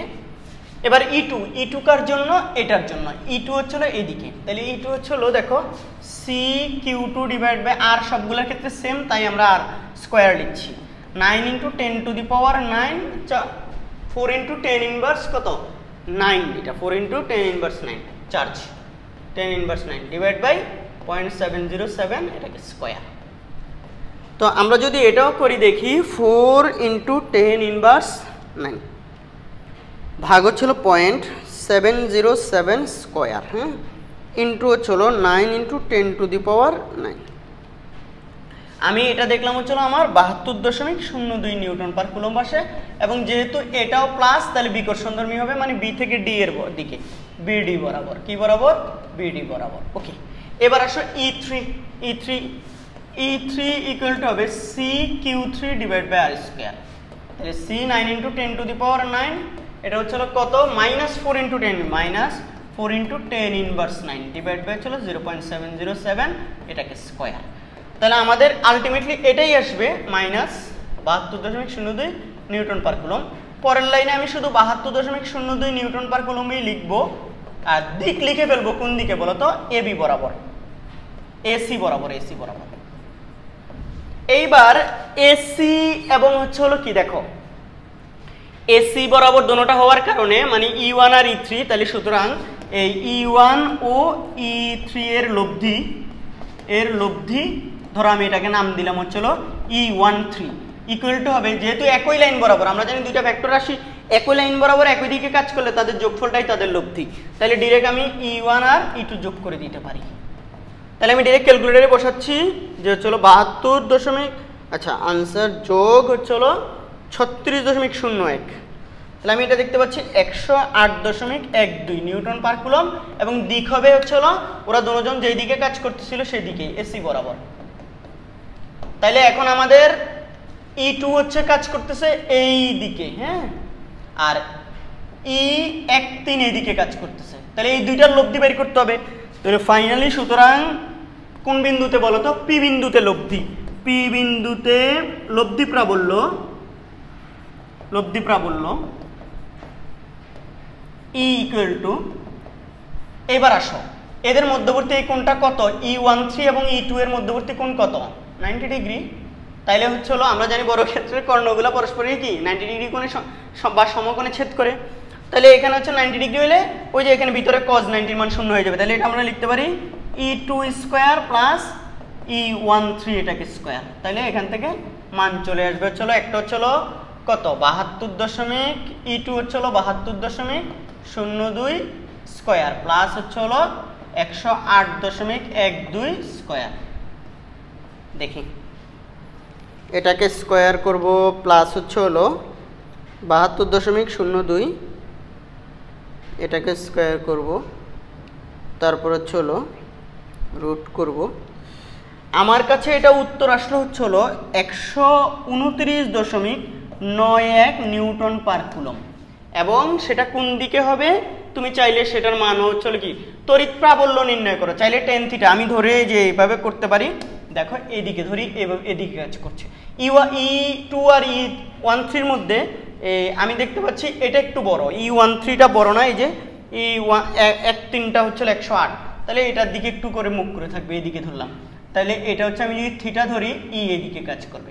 তাহলে এখন তুমি চাইলে কিন্তু tan θর যেই সমীকরণ আছে, এই যে আমরা tan θ ইকুয়াল টু কি জানি, যেহেতু কার সাথে ধরছি এটা এই যে E13 এর সাথে ধরছি, মানে এই যে, তাহলে E13 এখানে রেখে E2 sin alpha plus E2 কি cos আলফা, এখান থেকে তুমি চাইলে থিটা বের করে দেখাই পড়তে পারো যে হচ্ছে হলো এই লব্ধি প্রাবল্যটা এইটার সাথে, এই যে এটা পিসি মানে এসি রেখার সাথে কত ডিগ্রি কোণে নিচের দিকে কাজ করে, এটা দেখে দিতে পারো।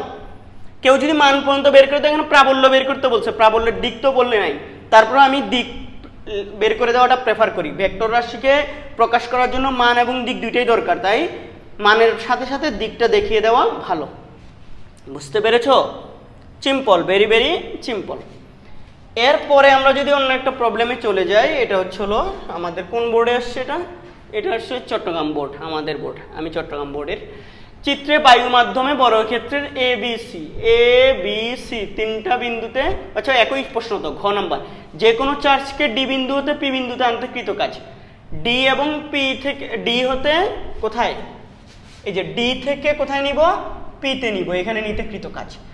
এই জায়গায় যে কোনো চার্জকে নিতে কৃত কাজ, ডব্লিউ ইকুয়াল টু আমরা জানি কিউ ভি, ভি হচ্ছে হলো এদের মধ্যবর্তী বিভব পার্থক্য। এখানে ভি দেখো কিউ যে কোনো চার্জ কিউ আমরা জানি না সেটা কত, যে কোনো চার্জ, কিন্তু ভিটা কত বলো তো? ভিটা হবে হচ্ছে হলো যেখানে নিচ্ছি সেখানকার বিভব, যেহেতু পিতে নিব, পির বিভব বিয়োগ হচ্ছে হলো কি ডি এর বিভব। এই তাহলে আমাদের এখানে কি কি লাগবে বলো? এখানে আমাদের পি এবং ভিপি এবং ভিডি, অর্থাৎ পি বিন্দুতে আমাদের যে বিভব এবং হচ্ছে হলো যে ইয়া বিন্দুতেও বিভব আছে। একটু দাঁড়াও তোমরা। পি বিন্দুতে যে বিভব এবং ডি বিন্দুতে যে বিভব, এই দুটা বিভব আমাদেরকে আগে বের করে নিতে হবে, তাইলে কাজ হবে আমাদের। এখন আমরা জানি হচ্ছে হলো এই যে এইটার এই পি বিন্দুতে বিভব আর ডি বিন্দুতে বিভব বের করার জন্য পি বিন্দুতে বিভব হবে কি, এটার জন্য বিভব আছে, এটার জন্য বিভব আছে, এটার জন্য বিভব আছে। ডি বিন্দুতে এটার জন্য বিভব আছে, এটার জন্য বিভব আছে, এটার জন্য বিভব আছে। তাহলে আমাদের এখান থেকে হচ্ছে হলো বিডিটা লাগবে, বিডি, এই যে বিডি হচ্ছে হলো লাগবে, কারণ কি এই ডিস্টেন্সটাও লাগবে আমার, আবার এই বি থেকে এই ডিস্টেন্সটাও লাগবে, কারণ যখন এখানে বিভব বের করব ওর জন্য বিভব আছে, ওর জন্য বিভব আছে, ওর জন্য বিভব আছে, তিনটা বিভব যোগ করতে হবে। পি বিন্দুতে যখন বের করব তখন কিভাবে বলো তো? এর জন্য হচ্ছে হলো কি, এর জন্য বিভব বের করতে হবে, এর জন্য বিভব বের করতে হবে, এর জন্য বিভব বের করতে হবে, তারপর হচ্ছে কাজ বের করে ফেলবা, এখানে বসাই দিবা। একটু আগে একটা অঙ্ক করাইছিলাম না, এই যে এদিকে হচ্ছে হলো কোথায় যেন হচ্ছে হলো তার যুক্ত করে দিলে, এই যে এখানে এ ঠিক সেম ভাবে বাইর করবা। এখানে হচ্ছে হলো দুইটা যোগ করছি, দুইটা করে যোগ করছি, তোমরা এখানে ওইটার জন্য তিনটা যোগ করতে হবে। দেখো এটার জন্য তিনটা যোগ করতে হবে, তুমি এটার জন্য এর জন্য, আচ্ছা আমি করেই দিচ্ছি তোমাদেরকে। অনেকে হচ্ছে ডি বিন্দুতে বিভব ভি ডি ইকুয়াল টু হচ্ছে V1 plus V2 plus V3। তুমি বলো স্যার তিনটা কেন? ওই যে বললাম স্যার এর জন্য বিভব আছে, এর জন্য বিভব আছে, এর জন্য বিভব আছে, এর জন্য বিভব আছে, কিন্তু এইটা তো এর জন্য এখানে বিভব বের করতে গেলে এই কর্ণটা লাগবে। এই কর্ণটা হচ্ছে হলো বাহু, দেখো বিডি হচ্ছে হলো a square plus a square, তাহলে 2a স্কয়ার ইকুয়াল টু হচ্ছে √2a। আর আমাদের যেই ডিপি বা পি এই বিপি সেটা লাগবে, বিপি এটা আমাদের লাগবে, এটা হচ্ছে হলো বিডি ডিভাইড বাই 2, তাহলে হচ্ছে হলো কত? a ডিভাইড বাই হবে √2, a হচ্ছে হলো 1√2, আর এটা আমরা জানি পয়েন্ট, আজকেই দেখলাম 0.707। এই আমাদের এটা করার জন্য সি ইন্টু এটাকে যদি আমরা, এটা Q1 দেওয়া আছে, তাহলে Q1 থেকে দেখো আমরা কোথায় করতেছি, ওই ডি বিন্দুতে বের করতেছি। 1 মিটার দূরত্ব, ওর থেকে এর দূরত্ব কত? 1 মিটার। এর থেকে এর দূরত্ব কত? 1 মিটার। এর থেকে এর দূরত্ব কত? এই যে √2a, মানে হচ্ছে √2 × 1, তার মানে √2 মিটার। এই বি থেকে এটা দূরত্ব হচ্ছে √2 মিটার। তাহলে এগুলো সবগুলো বসাইয়া আমরা সিটা সবগুলা থেকে কমন নিয়ে সি কমন নেই, আবার সবগুলোর ক্ষেত্রে সিটা কমন নিয়ে ভিতরে V1 মানে হচ্ছে Q1 বাই, এটাকে আমি R1 দিচ্ছি, এটা R1 যদি দেই, এটা তুমি চাইলে চলো R2 দিতে পারো, এটা R3 দিতে পারো, তো R1 plus Q2 divide by R2 plus Q3 divide by R3। দেখো 9 × 10⁹, হ্যাঁ, ইন্টু হচ্ছে হলো Q1 কত? 2 × 10⁻৯ ডিভাইড বাই দূরত্ব কত? এই বিন্দু থেকে এই বিন্দুর দূরত্ব 1 মিটার, প্লাস Q2 কত? এই যেটা 4 × 10⁻9 ডিভাইড বাই হচ্ছে কত? এটা থেকে এই বিন্দু থেকে এই বিন্দুর দূরত্ব আমি এখানে বের করে রাখছি কত? √2, প্লাস হচ্ছে Q3 কত? -4 × 10⁻9 ডিভাইড বাই এটা থেকে এটা দূরত্ব কত? 1 মিটার, তাহলে 1। এখান থেকে তুমি পেয়ে যাবে এত ভোল্ট। ওকে, ঠিক সেম ভাবে পি বিন্দুতে বিভব, পি বিন্দুতে দেখো পি বিন্দুতে বিভব বা পি বিন্দুর বিভব ভিপি, এখানেও তিনটা, V2 V3। তুমি বলো স্যার তিনটা কেন?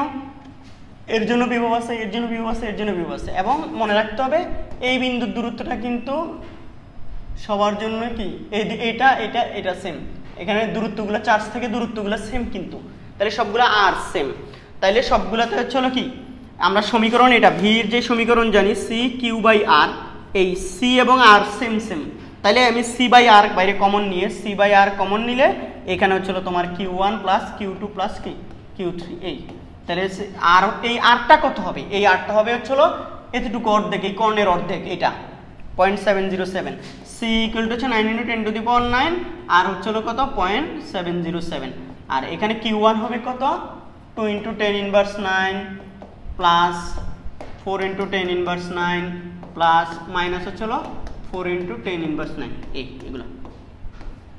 এখান থেকে তুমি আরেকটা বিভব পাবা। দেন এই যে দেখো ভিপি আর বিডি এই দুইটা তুমি এইখানে বসিয়ে দাও, তাইলে এখানে কিউ তো থেকে যাবে আর এখানে একটা চলে আসবে, তখন এত জুল, এটাই হবে উত্তর। যেহেতু যে কোনো চার্জকে বলছে তাহলে কিউর মানটা তুমি রেখে দিবা, কিউটা কি রেখে দিও। তাহলে আমাদের এখানে এই সৃজনশীলটা শেষ হয়ে গেল। এরপরে সৃজনশীল একটি সমান্তরাল পাতধারকের পাতদ্বয়ের মধ্যবর্তী দূরত্ব 4 সেন্টিমিটার বায়ু দ্বারা পূর্ণ, ধারকটিতে এত মাইক্রোকুলম চার্জ প্রদান করে, পাতদ্বয়ের মধ্যে এত নিউটন পার কুলম তড়িৎ প্রাবল্যের সৃষ্টি হয়। পরবর্তীতে ধারকটির পাতদ্বয়ের মধ্যবর্তী স্থানে কে এটা স্থাপন করছে। প্রথম ক্ষেত্রে ধারকত্ব কত, ধারকত্ব এপসিলন নট চার্জ দিছে, তো ধারকত্ব চার্জ দেওয়া আছে, কিউ দেওয়া আছে, সি ইকুয়াল টু আমরা জানি কিউ বাই ভি। তো কিউ হচ্ছে হলো কত 9.6 × 10⁻৯, ভিটা আমাদের জানা নাই কিন্তু ই দেওয়া আছে। তো আমরা জানি আবার পাত দুইটার মধ্যবর্তী দূরত্বও দেওয়া আছে। তাহলে কিভাবে করা যেতে পারে তোমরা একটু বলো তো স্যারকে।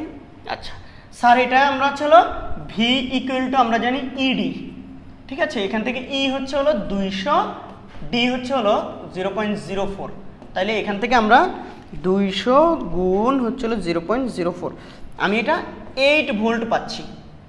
আমার যদি ভুল না হয় 4/100 হচ্ছে হলো এইটাই, ঠিক আছে, ইন্টু 200, 8 ভোল্ট। এই ভোল্টটা এখানে বসিয়ে দিব, তাইলে সুতরাং সি ইকুয়াল টু কী হবে বলো তো 9.6 × 10⁻9 ডিভাইড বাই 8, 9.6 × 10⁻9 ভাগ হচ্ছে হলো 8। আমি দেখতে পাচ্ছি 1.2 × 10⁻9 ফ্যারাডে। আমার উত্তর হবে এটা। এটা একটু সোজা না? আচ্ছা এরপর ঘটা মনে হচ্ছে আমার কাছে সোজা হবে। দ্বিতীয় ক্ষেত্রে ধারকটিতে সঞ্চিত শক্তির পরিবর্তন, তাহলে ভাই প্রথম ক্ষেত্রে সঞ্চিত শক্তি এটা দিয়ে বের করে ফেলবো, হাফ সিবি স্কয়ার দিয়ে, হাফ এই যে 1.2 × 10⁻9 দিয়ে। প্রথম ক্ষেত্রে হচ্ছে হলো ইউর half C V square, V তো ভি কি ভি পাইছি না, এই কত হাফ এই যে কত যেন এই 1.2 × 10⁻9 ভি স্কোয়ার হচ্ছে 8 স্কোয়ার, তাহলে এখান থেকে এত জুল। এইবার আসা হচ্ছে হলো পরিবর্তিত অবস্থায় যখন দ্বিতীয় ক্ষেত্রে এটা প্রথম ক্ষেত্রে সোজা কিন্তু, হ্যাঁ এটা দ্বিতীয় ক্ষেত্রে। এখন দ্বিতীয় ক্ষেত্রে কি হবে বলো তো স্যাররা, দ্বিতীয় ক্ষেত্রে তোমাকে হচ্ছে আগে সি প্রাইম বের করে নিতে হবে বা সি2, সেটা হচ্ছে এপসাইলন নট কে এ ও। ভালো কথা, কে এ তো নাই, এখানে এ না থাকলে এখানে একটু ঝামেলা হয়ে গেল না। তো এটা প্রথমে হচ্ছিল কি সি যেহেতু পাইছি epsilon naught A divide by d, এখান থেকে তোমাকে আগে একবার এ বের করে নিবা। সি এই যে এটা সি গ হতে সি বসাবা, সি বসায়া এপসাইলন নট দেওয়া আছে, এ হচ্ছে হলো এপসাইলন নট জানি, এ হচ্ছে হলো 4 × 10, এ হচ্ছে হলো এ বাইর করবা তুমি, এ তো বাইর করবা, ডি হচ্ছে হলো 4 সেন্টিমিটার মানে 0.04 মিটার, তাহলে এখান থেকে হচ্ছে হলো C d by epsilon naught. C হচ্ছে 1.2 × 10⁻9, ডি হচ্ছে হলো 0.04 ডিভাইড বাই হচ্ছে হলো 8.854, 4 × 10⁻12। এখান থেকে তুমি এ যদি এত মিটার স্কোয়ার পেয়ে যাও, এটা নিয়ে হচ্ছে হলো এপসাইলন নট কে বাই এখানে ডি তে বসাইয়া দিবা। এটা বসাইয়া দিলে নতুন করে ইউ2 বের করা আর কোনো কাজ ঝামেলা নাই, 1. সি প্রাইম ভি স্কোয়ার, তাহলে হাফ সি প্রাইমটা তুমি এখান থেকে এখানে বসাইয়া দিবা আর ভি স্কোয়ার 8 স্কোয়ার বসাই দিবা। তাহলে আগের চেয়ে শক্তির পরিবর্তন, এবার তুমি ইউ1 এবং ইউ2র পার্থক্যটা বের করে দেখাবা। সোজা না? Simple, very very simple. আল্লাহ, চ্যাপ্টারটা থেকে মোট 11টা সৃজনশীল আসছে, একটু লম্বা না, 9টাতে আসছি মাত্র আমরা। সি বিন্দুতে 2 কেজি ভরের একটি বস্তু এবং 0.2 কুলম চার্জ স্থাপন করা হলো সি বিন্দুতে, সি। আর সি বিন্দুতে চার্জ স্থাপনের পূর্বে তড়িৎ বিভব বের করো। তাহলে কি করব, এর সি বিন্দুতে এর জন্য একটা বিভব আছে, এর জন্য একটা বিভব আছে। তো এর জন্য এখানে বিভব বের করতে গেলে এই ডিস্টেন্সটা লাগবে এসি, এটা বের করে নিব আমরা কি পিথাগোরাস অ্যাপ্লাই করে। কি করে বলো তো, তাহলে এখানে হচ্ছে হলো এসি হবে হচ্ছে হলো √ab² প্লাস কি বিসি স্কোয়ার। তাহলে আমরা এটা এখান থেকে দেখতে পাচ্ছি হলো এবি হচ্ছে হলো 0.4² প্লাস হচ্ছে 0.4²। এই এখান থেকে আমরা এসিটা বের করে নিব। তো এসি বের করলে এটাই হচ্ছে হলো কি, এর জন্য এখানে একটা বিভব, এর জন্য এখানে একটা বিভব আছে, দুইটা বিভব। তো তাহলে আমরা এটাকে ধরবো R1, এখানকার এটাকে R2, R2টা হবে এসির সমান। ওকে, আর এখানে আমাদের বিভব বের করার সময় এটা ছিল -2 × 10⁻6 কুলম্ব হবে, 6 × 10⁻6 মানে মাইক্রোকুলম্ব থেকে কুলম্বে নিয়ে যেতে হবে। তাইলে বলো তো সি বিন্দুতে মোট বিভব VC = হবে V1 + V2। V হবে হচ্ছে হলো CQ1/R1 + CQ2/R2। C কমন নিয়ে ফেললে Q1টা হচ্ছে কত, 6 × ধরো, আচ্ছা Q1 হচ্ছে হলো এটা -2, ধরো -2 × 10⁻6 ডিভাইড বাই R1 দিছি কত 0.4 প্লাস এটা C যেহেতু কমন নিয়ে ফেলছি তাহলে হচ্ছে হলো Q2 হচ্ছে কত 6 × 10⁻6 ডিভাইড বাই হচ্ছে R2 মানে এসির মানটা এখানে বসাই দিবা। তাইলে হচ্ছে হলো এখান থেকে C এর মান বসাই দিবা 9 × 10⁻9, এসির মান বসাই দিবা, তারপর ক্যালকুলেশন করবা যত জুল আসে যত ভোল্ট আসে শেষ, তাহলে আমাদের সি বিন্দুতে বিভব বের হয়ে যাবে। পারবা তো ইনশাল্লাহ? সহজ তো ভাই। আচ্ছা, এরপরে দেখি বলছে সি বিন্দুতে চার্জিত বস্তুটি স্থির থাকবে কি? ও ভাই, সি বিন্দুতে হচ্ছে এত চার্জ দেওয়া আছে, এই চার্জটা দিয়ে এখন আমাদেরকে হচ্ছে এখানে হচ্ছে আবার তোমার কাজ করতে হবে। এদিকে হচ্ছে ওর ওজন খাড়া নিচের দিকে কাজ করবে, ওজন আর ঊর্ধ্বমুখী বল কি হইতে হবে, সমান হইতে হবে।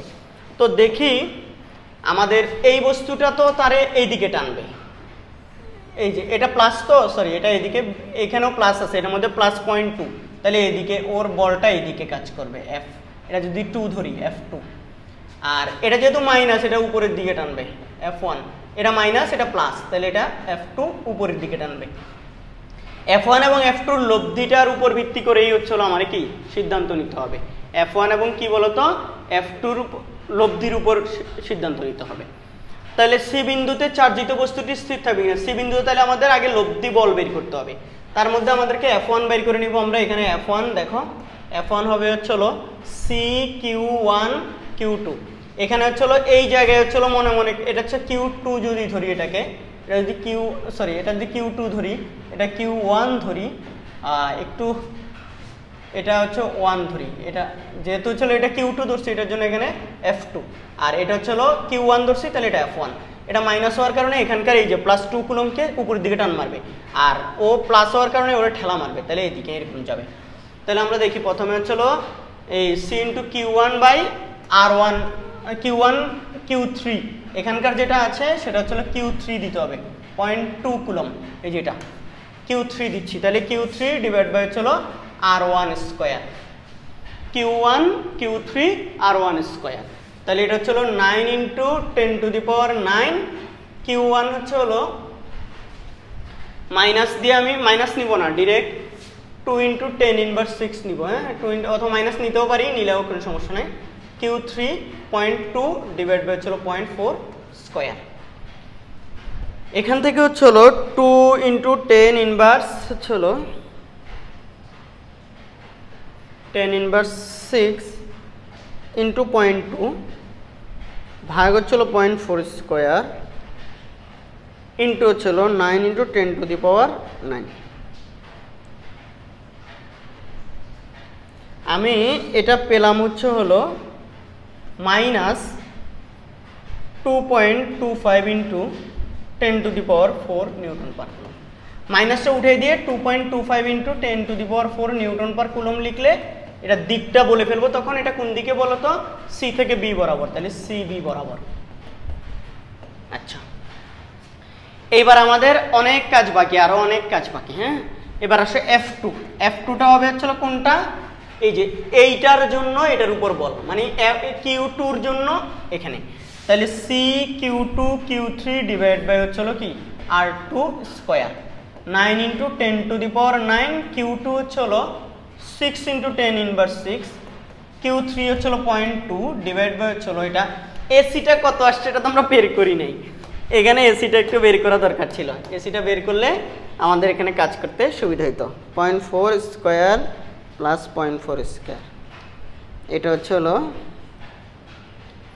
হচ্ছে এসিটা এখানে আসছে হচ্ছে 0.565685, তাহলে এটাকে আমরা 0.56 5657 লিখতে পারি, এত মিটার 0.5657 পয়েন্ট। তাহলে এখানে হচ্ছে এটা এই যে R2টা হবে 0.5657 এটা স্কোয়ার। হ্যাঁ, এই এখন আমাদের এটা যদি করি 6 × 10⁻⁻6 ইন্টু হচ্ছে 0.2 ভাগ হচ্ছিল 0.5657 স্কোয়ার ইন্টু হচ্ছে 9 × 10⁻৯।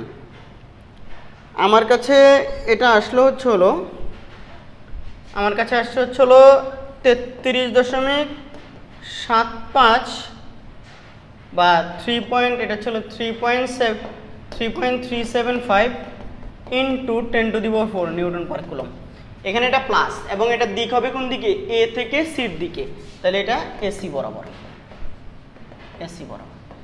এখন এদের লব্ধি কোথায় কাজ করবে, খাড়া তো উপরের দিকে কাজ করবে না, তাইলে লব্ধি কাজ করবে হচ্ছে হলো এদের দুইজনের মাঝামাঝি কোথাও, এই দিকে কোথাও লব্ধি ই এই দিকে কাজ করবে। তাইলে এই লব্ধির মানটা বের করব কিভাবে আমরা, বলো তো স্যার? তো আমি যদি এটা 90 ডিগ্রি হয়, এটা 90 ডিগ্রি, তাহলে এই কোণটা বাইর করে নিলে বা এই কোণটা বাইর করে নিলে এখান থেকে অন্যভাবে ত্রিকোণমিতিক অনুপাত, এই অ্যাঙ্গেলটা এটাকে যদি হচ্ছে হলো কি মানে এই অ্যাঙ্গেলটা আমি বের করতে চাই, এটা ঠিক আছে। তো আমি যদি হচ্ছে হলো এটাকে ভূমি ধরি আর এটাকে অতিভুজ ধরি, তাইলে হচ্ছে হলো আমরা জানি ভূমি এটা লম্ব এটা অতিভুজ। আমার এই যে এই দুইটা বাহু তো ইজিলি জানা আছে, এটাও জানা আছে, আমি এটাও ব্যবহার করতে পারবো। ভূমি আর লম্ব, লতি ভূতি লঘু, লম্ব বাই ভূমি, তাহলে 10 থিটা, ধরো এটাকে আমি থিটা ধরলাম বা আলফা ধরলাম। হ্যাঁ, এই আলফা 10 আলফা ইকুয়াল টু হচ্ছে হলো 10 আলফা ইকুয়াল টু লতি লম্ব ডিভাইড বাই অতিভুজ, ঠিক আছে, লম্ব ডিভাইড বাই অতিভুজ। তো লম্ব ডিভাইড লতি ভূতি লঘু লম্ব বাই ভূমি, লম্ব বাই ভূমি, লম্ব আর ভূমি দিলাম 1 এটা, তাহলে সুতরাং আলফা ইকুয়াল টু হচ্ছে মনে হয় 45 ডিগ্রি। কত? এই 10 45 ডিগ্রি মান 1 না আমা? হ্যাঁ, তাহলে এই আলফা যদি 45 ডিগ্রি হয়, এবার তুমি চিন্তা করো তো স্যার এটা দিয়ে আপনি কি বের করতে চাইলেন, পুরাটা হবে কত বলো তো, এটা 180। তাহলে বলো তো E1 আর E2 এর মধ্যবর্তী, আমি এটাকে থিটা দিই এখানে, থিটা আলফা দেওয়া যাবে না। এখন আলফা হচ্ছে হলো ওই যে এদের লব্ধি বের করার জন্য আমাদের F ইকুয়াল টু হবে হচ্ছে হলো F1 square plus F2 square two F1 F2 cos আলফা। এখন এই জিনিসটা হচ্ছে হলো আমাদের এখন এই জিনিসটা এখান থেকে আলফা কত বসবে, এই আলফা হবে হচ্ছে হলো এই যে এটা এইটুকু হবে আলফা, এটা হবে আলফা, তাহলে এটা হবে আলফা হবে কত, এটা যদি আমি থিটা দেই, তাহলে সুতরাং আলফা ইকুয়াল টু হবে 180 ডিগ্রি মাইনাস এই যে থিটাটা বাদ দিতে হবে, তাহলে 180 ডিগ্রি মাইনাস 45 ডিগ্রি, ঠিক আছে, 135 ডিগ্রি। এই 135 তুমি এখানে এনে বসাই দিবা, আর F1 F2 তো তুমি পাইছো, তাইলে এই লব্ধি বল এত নিউটন পাবা। এবং এই লব্ধি বল কোন দিকে কাজ করবে তুমি সেটাও বের করে দেখাই দিতে পারো, সেটা হচ্ছে এই যে তুমি এই উলম্ব রেখার সাথে কত ডিগ্রি, এটা থিটা ধরো, তাহলে এটা আরেকটা থিটা ধরলে তখন তুমি 10 থিটা ইকুয়াল টু কি বলো তো। আচ্ছা, আমাদের এই ভিডিও কি পুরো আসতেছে পার্টটা ভালো করে, আল্লাহ একদম কানায় কানায় না, এই জায়গায় না করি, তাহলে এই থিটাটা তুমি বের করে দেখাইতে পারো। 10 থিটা ইকুয়াল টু, যেহেতু এটা কার সাথে ধরছি বলো তো, F1 এর সাথে, তাহলে F1 F2 sin আলফা, আলফা 135 ডিগ্রি, F2 cos আলফা। এখান থেকে তুমি চাইলে থিটাটা বের করে দেখাতে পারো, এবং থিটাটা এইদিকে, ওজন খাড়া নিচের দিকে, তাহলে হচ্ছে হলো একে তো হচ্ছে হলো এই দুইজনের লব্ধি, এটা ই এদিকে হবে, ওজন এদিকে হবে, তাহলে হচ্ছে হলো এই দুইজনের লব্ধিটা কি হবে বলো তো, এদের মাঝামাঝি কোথাও কাজ করবে, ফলে হচ্ছে বস্তুটা এই দিকে কোথাও ঝুলে থাকবে, এই দিকে চলে যাবে, সরে যাবে, ঠিক আছে। ই এবং ডব্লিউ এদের ই তো খাড়া নিচের দিকে টানবে, ওইটা উপরের দিকে টানবে, ঠিক আছে। আমাদের এখানে এটা স্থির থাকবে না। যদি দেখো আমরা এখানে ই এফ বের করে ওজনের সমান ডব্লিউ ইকুয়াল টু কি mgটা আমরা আগে বের করে নিব। হ্যাঁ, mgটা হচ্ছে হলো এই যে 2 × 9.8, তাহলে হচ্ছে 19.6 নিউটন।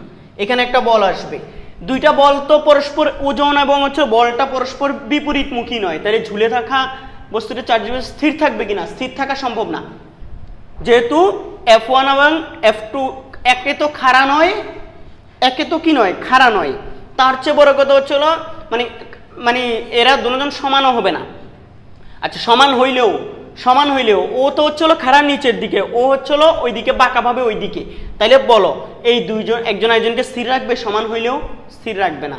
তার মানে এটা কোনোভাবেই কি থাকা সম্ভব না, স্থির থাকা সম্ভব নয়। বস্তুর ওজন খাড়ার নিচের দিকে কাজ করে, এফ ওই দিকে কাজ করে, তাহলে এখানে বস্তুটা কি স্থির থাকবে না। কথা ক্লিয়ার? তো অনেকে বলবে স্যার এই যে এটা ই না নিয়ে এটা এফ, এই এফ এর স্যার একটা উলম্ব উপাংশটা উপরের দিকে এবং নিচের দিকে ওজনটাকে যদি ধরে রাখে তাইলে সম্ভব না স্যার? ওজনটা না হয় একটা আরেকটাকে ক্যান্সেল করে দিয়ে ধরে রাখতে চাইবে, কিন্তু ওর আরেকটা অনুভূমিক আরেকটা উপাংশ থাকবে না? এই উপাংশটা যেটা আছে ওইটা বাদে আরেকটা উপাংশ যেটা থাকবে ওইটা তার এদিকে নিয়ে যেতে চাইবে না? নিয়ে যেতে চাইবে। তার মানে এটা কোনোভাবে কি স্থির থাকবে না, স্থির রাখা সম্ভব নয়।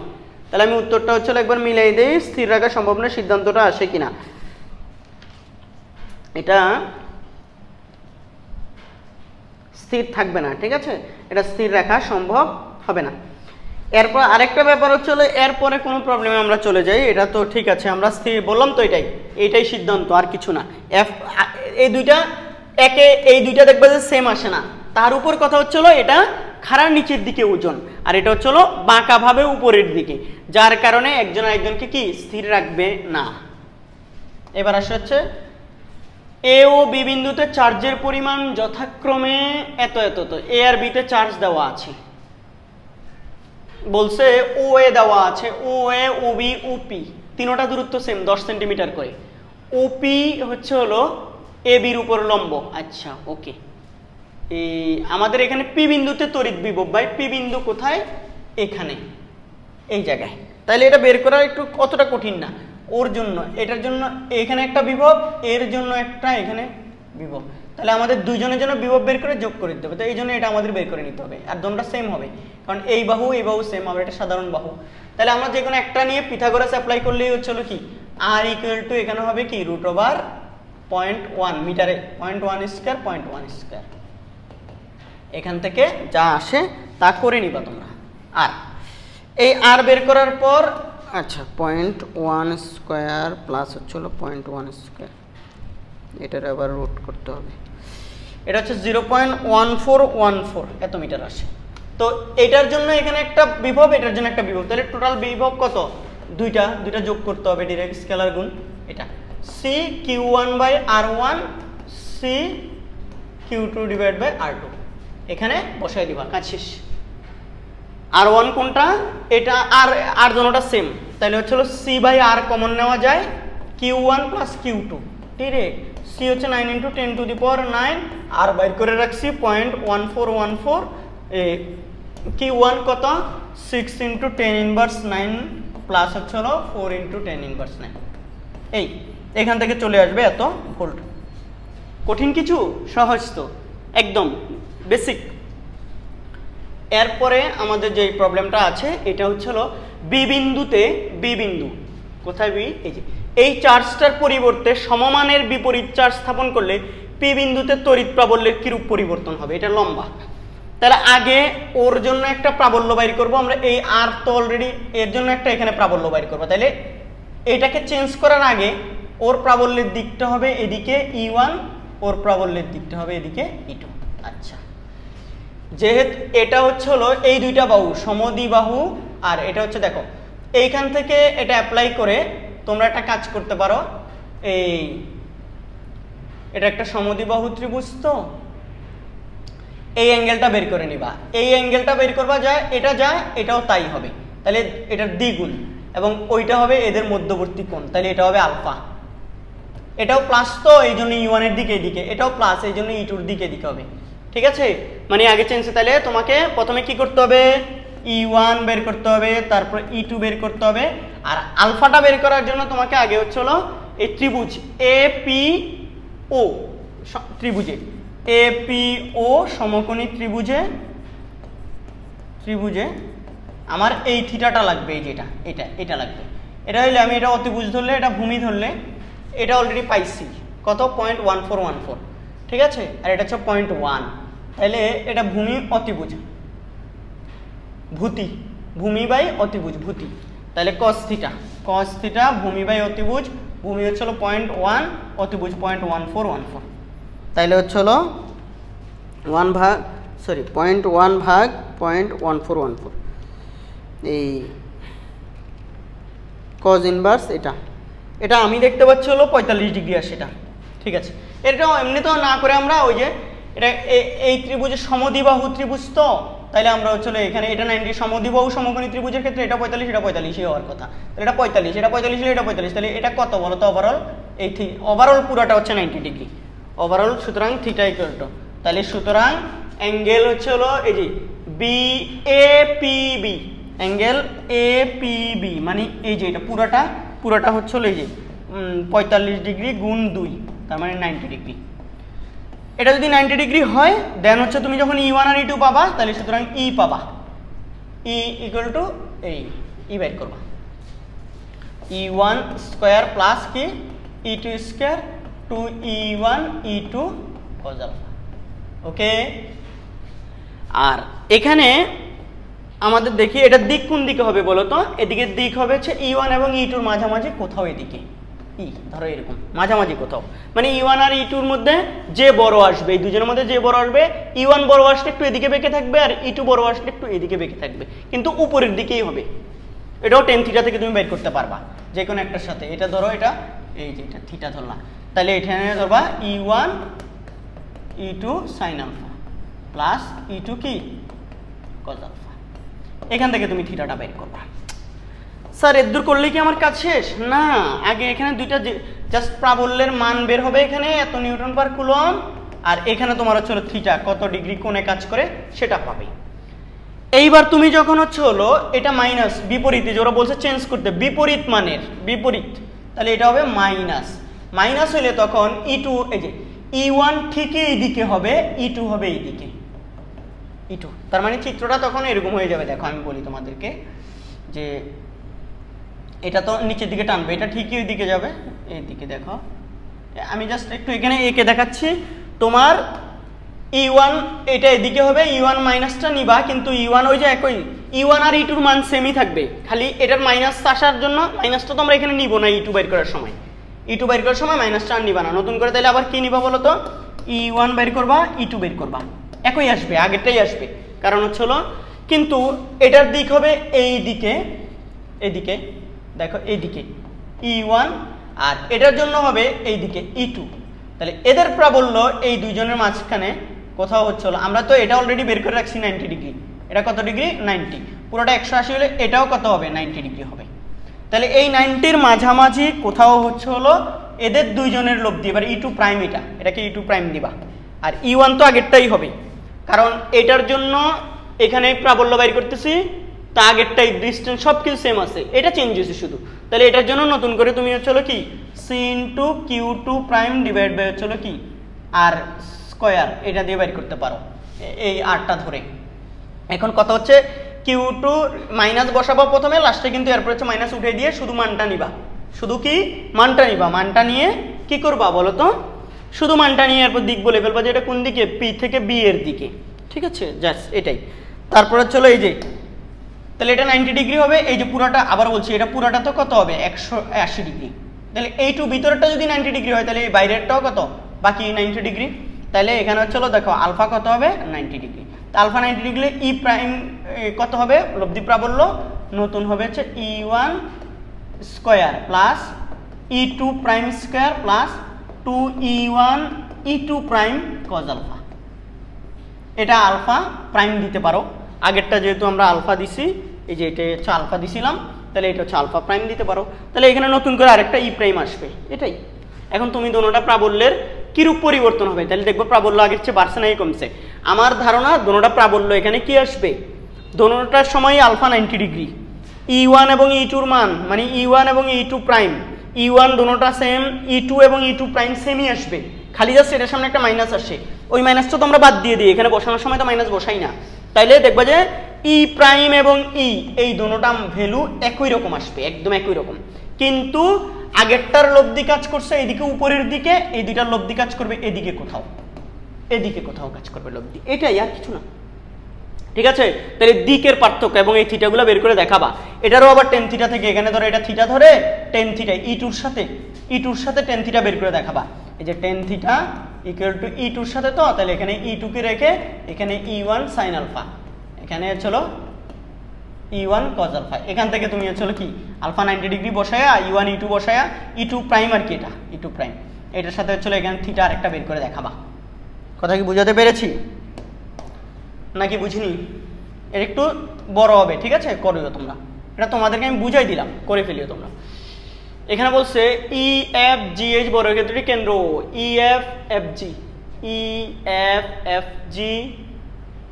GH HE 1 মিটার, মানে এটা বর্গাকার সবগুলোর বাহুর দৈর্ঘ্য 1 মিটার করে। EFG বিন্দুতে এত কুলম চার্জ আছে। দ্বিতীয় ক্ষেত্রে H বিন্দুতে +1 কুলম চার্জের একটি হালকা বস্তু স্থাপন করা হয়েছে। প্রথম ক্ষেত্রে বর্গক্ষেত্রে কেন্দ্রে বিভব, এখানে চার্জটা বসানোর আগে, তাহলে প্রথমেই হচ্ছিল এখানে একটা এটা যদি আমি এখানকার ই এরটা Q1, এটা Q2, এটা Q3, দেখো এটা 3 কুলম -3 আবার 3, তাহলে এখানে অত কঠিন কিছু না। এই তিনোটার জন্য এখানে বিভব বের করে যোগ করে দিব, কিন্তু বিভব বের করার জন্য এই আরগুলা লাগবে, সবগুলো আর সেম তো এমনিতে, এবং সেটা আমরা জানি হচ্ছিল কত, আমরা আজকেই শিখলাম হচ্ছিল যে এই আরগুলা বের করা হচ্ছিল a বাই কত √2, তাহলে a কত 1 বাই √2 মানে হচ্ছিল 0.707। আচ্ছা, আর যদি এইটা হয় 0.707 হয়, আমরা এখন এখান থেকে কি করতে পারি বলতো, এই যে ভি ও বিন্দুতে এটা V1 V2 V3 তিনোটার জন্য সেম, এবং তিনোটা থেকে দেখো ও বিন্দুর দূরত্ব সেম, তাইলে এই সি বাই আর কমন নিয়ে তাহলে Q1 প্লাস, অনেকে বলো স্যার এটা বুঝি না, এগুলো আপনি কি করেন, এই যে V1 হচ্ছে C Q1 বাই R, তারপর চলো কি C Q2 by R, C Q3 by R, তো C বাই R কমন নিয়ে ফেলতে পারি, তারপর Q1 plus Q2 plus Q3, তারপর আমি দেখতে পাচ্ছি C 9 × 10⁹9, আর এর মান কত আসে বলো তো তোমরা, আর এর মান 0.707, এটা হচ্ছিল 3 - 3 + 3, তাহলে আলটিমেটলি 3 এখান থেকে এত ভোল্ট চলে আসবে, শেষ। ও বিন্দুতে প্রথম ক্ষেত্রে বড় ক্ষেত্রে কেন্দ্রে বিভবের মান বের করে ফেললাম, ঠিক আছে, এটা সোজা সিম্পল। এটার কথা বলছে দ্বিতীয় ক্ষেত্রে রক্ষিত বস্তু কোন দিকে গতিশীল হবে ভাই, ওর উপর লব্ধি বল যেদিকে কাজ করবে ওই দিকে গতিশীল হবে, ওর উপর লব্ধি বল।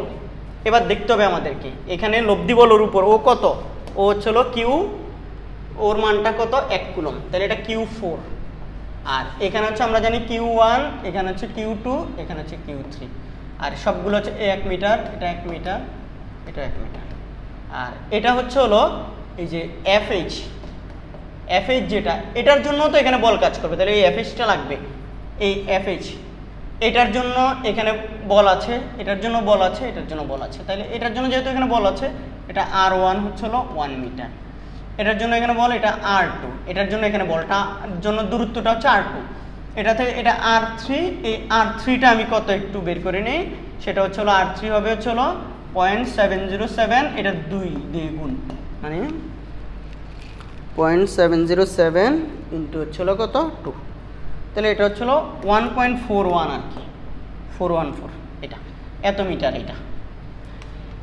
এখন যখন আমাদের কোন দিকে লব্ধি বল বের করতে হবে, তো তাহলে ওর জন্য আগে এইটার জন্য Q1 এর জন্য কোথায়, এই Q4 এর উপর বল, Q1 এর জন্য Q4 এর উপর বল F1 ইকুয়াল টু হচ্ছে C Q1 Q2 divide by হচ্ছে R1 স্কয়ার, C হচ্ছে 9.9 × 10⁹9, Q1 হচ্ছে হলো কত 3, Q4 হচ্ছে আচ্ছা এটা Q4 এর উপর, তো তাহলে এটা Q4 লিখতে হবে, এটা Q1 আর Q4 এর বল, ঠিক আছে, এই যে ওর জন্য এর উপর বল, এটা হচ্ছে হলো কত 1 ডিভাইড বাই হচ্ছে হলো দূরত্ব কত 1 স্কয়ার, তাহলে আমি দেখতে পাচ্ছি এটা হচ্ছে হলো 2.7 × 10⁻10 নিউটন, এবং এটা দিক এটাও প্লাস এটাও প্লাস, তাহলে দিক হবে এদিকে, তাহলে F1 কোন দিকে বলো তো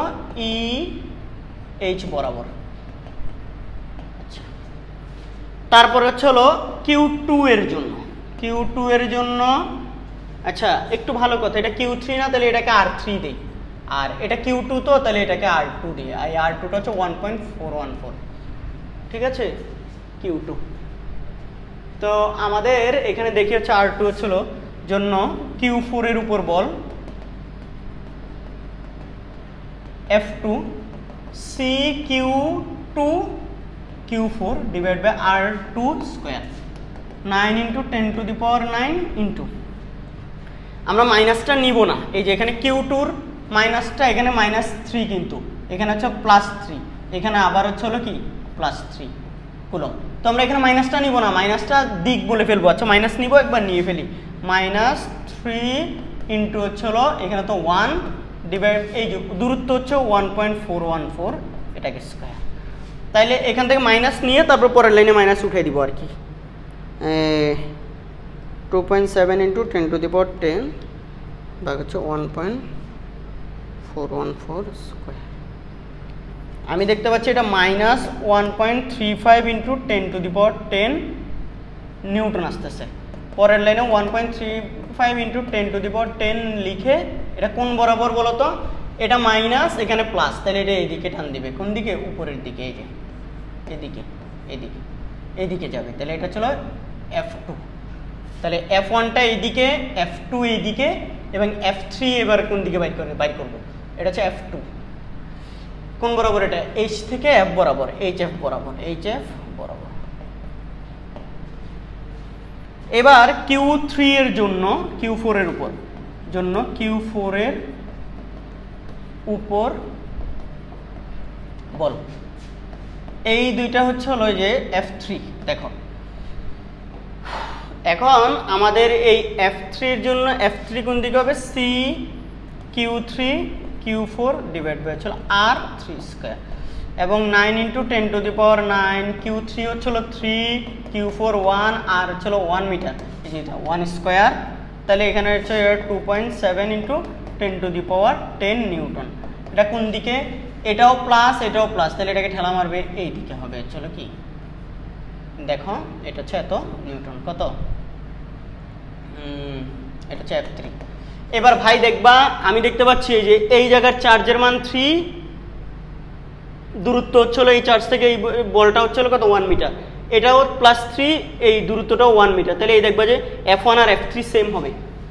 F1 এবং F3 সেম হইলে, দুইটা বল সেম হইলে তাদের মাঝ বরাবর লব্ধি কাজ করবে, ঠিক মাঝ বরাবর এইদিকে। তাইলে এই F1 এবং F2, দেখো F1 এখানে তোমরাই বের করবে আর কি, এটা কোন বরাবর বলো তো, GH বরাবর। আচ্ছা এবার এদের মধ্যবর্তী কোণ তো 90 ডিগ্রি, তাহলে F কেমনে 90 বলো তো, এই বাহুটা কত হবে, 90 ডিগ্রি হবে, এটা 90 হলে বাইরেরটাও কত হবে, এটাও 90 হবে। তাহলে এদের মধ্যবর্তী F1, দেখো F1 ও F3 সমান হওয়ায় এদের লব্ধি, এদের ঠিক মাঝ বরাবর, এদের ঠিক মাঝ বরাবর H থেকে H, এই যে এখানে একটা M দিলাম, এখানে একটা আমি কি দিলাম, M দিলাম, HM বরাবর, মাঝ বরাবর HM বরাবর ক্রিয়া করবে। এরপর তুমি এদের লব্ধিটা বের করে নিবা, এবং এই দুইটার মধ্যবর্তী কোণ কত, আলফা 90 ডিগ্রি ধরে এখান থেকে এই Fটা বের করে নিবে। F = কি হবে বলো তো, তাহলে F1 square plus F3 square 2F1 F3 cos alpha, আলফার মান কত, 90 ডিগ্রি।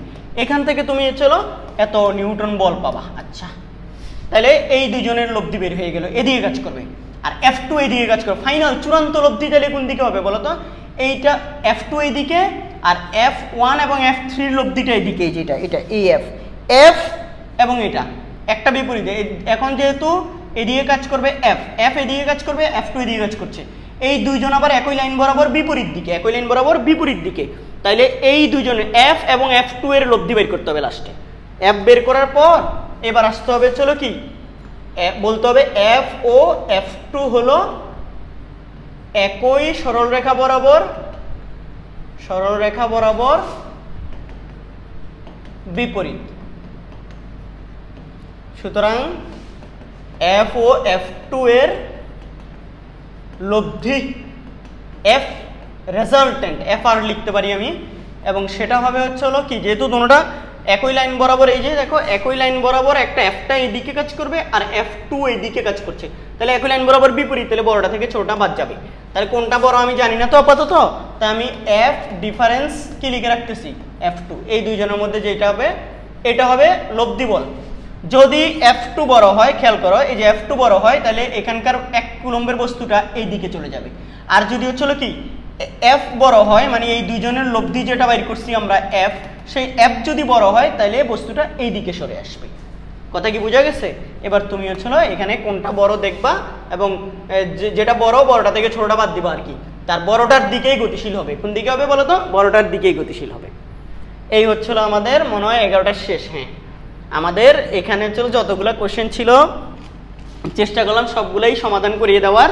কয়েকটা হচ্ছিল একটু বুঝাই দিছি, ক্যালকুলেশনটা করে দিই না, কিন্তু পুরোপুরি বলতে গেলে একদম 90% করাই দিছি 2-3টার। হ্যাঁ, আর বাকি ম্যাক্সিমামই হচ্ছিল সবই করাই দিলাম ক্যালকুলেশন। কোথাও যদি স্যারের ক্যালকুলেশনে ভুল হয়ে যায় ওটা তোমরা শুধরে নিবা, আর কনসেপ্ট ভুল হলে ইয়াতে জানাবা। আমি তো ইনস্ট্যান্ট করতেছি, তো এগুলা নিয়ে হচ্ছে বসে বসে আগে সলভ করে নিলে ভালো হতো, কিন্তু কথা হচ্ছে স্যার হচ্ছে ইনস্ট্যান্ট করাচ্ছি, যদি কোথাও ভুল হয়ে যায় আমার চিন্তাগত বা হচ্ছে কোনোভাবে হচ্ছে ভুল হয়ে যায় সেটা তোমরা কমেন্ট সেকশন জানাবে, তাহলে অন্যরাও সেটা শিখে নিতে পারবে বা অন্যরা সেটা হচ্ছে জেনে যাবে যে ওখানে স্যার ভুল করছে। ঠিক আছে, আমার পক্ষে তো আবার ভিডিও বানিয়ে আবার দেওয়া পসিবল না। যদি দেইও ভিডিও তাহলে সবাই আগে যারা এই ভিডিওটা যারা দেখবে তারা ওই ভিডিওটা দেখবে কিনা এটার কোনো গ্যারান্টি নেই। কথা কি বোঝা গেছে? তাই তোমরা কমেন্ট সেকশনে হচ্ছে কি কোন জায়গায় কারেকশন হবে সেটা জানিয়ে দিবে, তাহলে কারেকশন হলে ওইটা অন্যরা দেখে নিতে পারবে। ঠিক আছে, সবাই ভালো থেকো, সাবধানে থেকো, আর আমার জন্য আমার ফ্যামিলির মেম্বারদের জন্য আমার আব্বু আম্মুর জন্য বিশেষ করে তোমরা বেশি বেশি দোয়া করবা। সবাই ভালো থেকো, সুস্থ থেকো, আল্লাহ হাফেজ।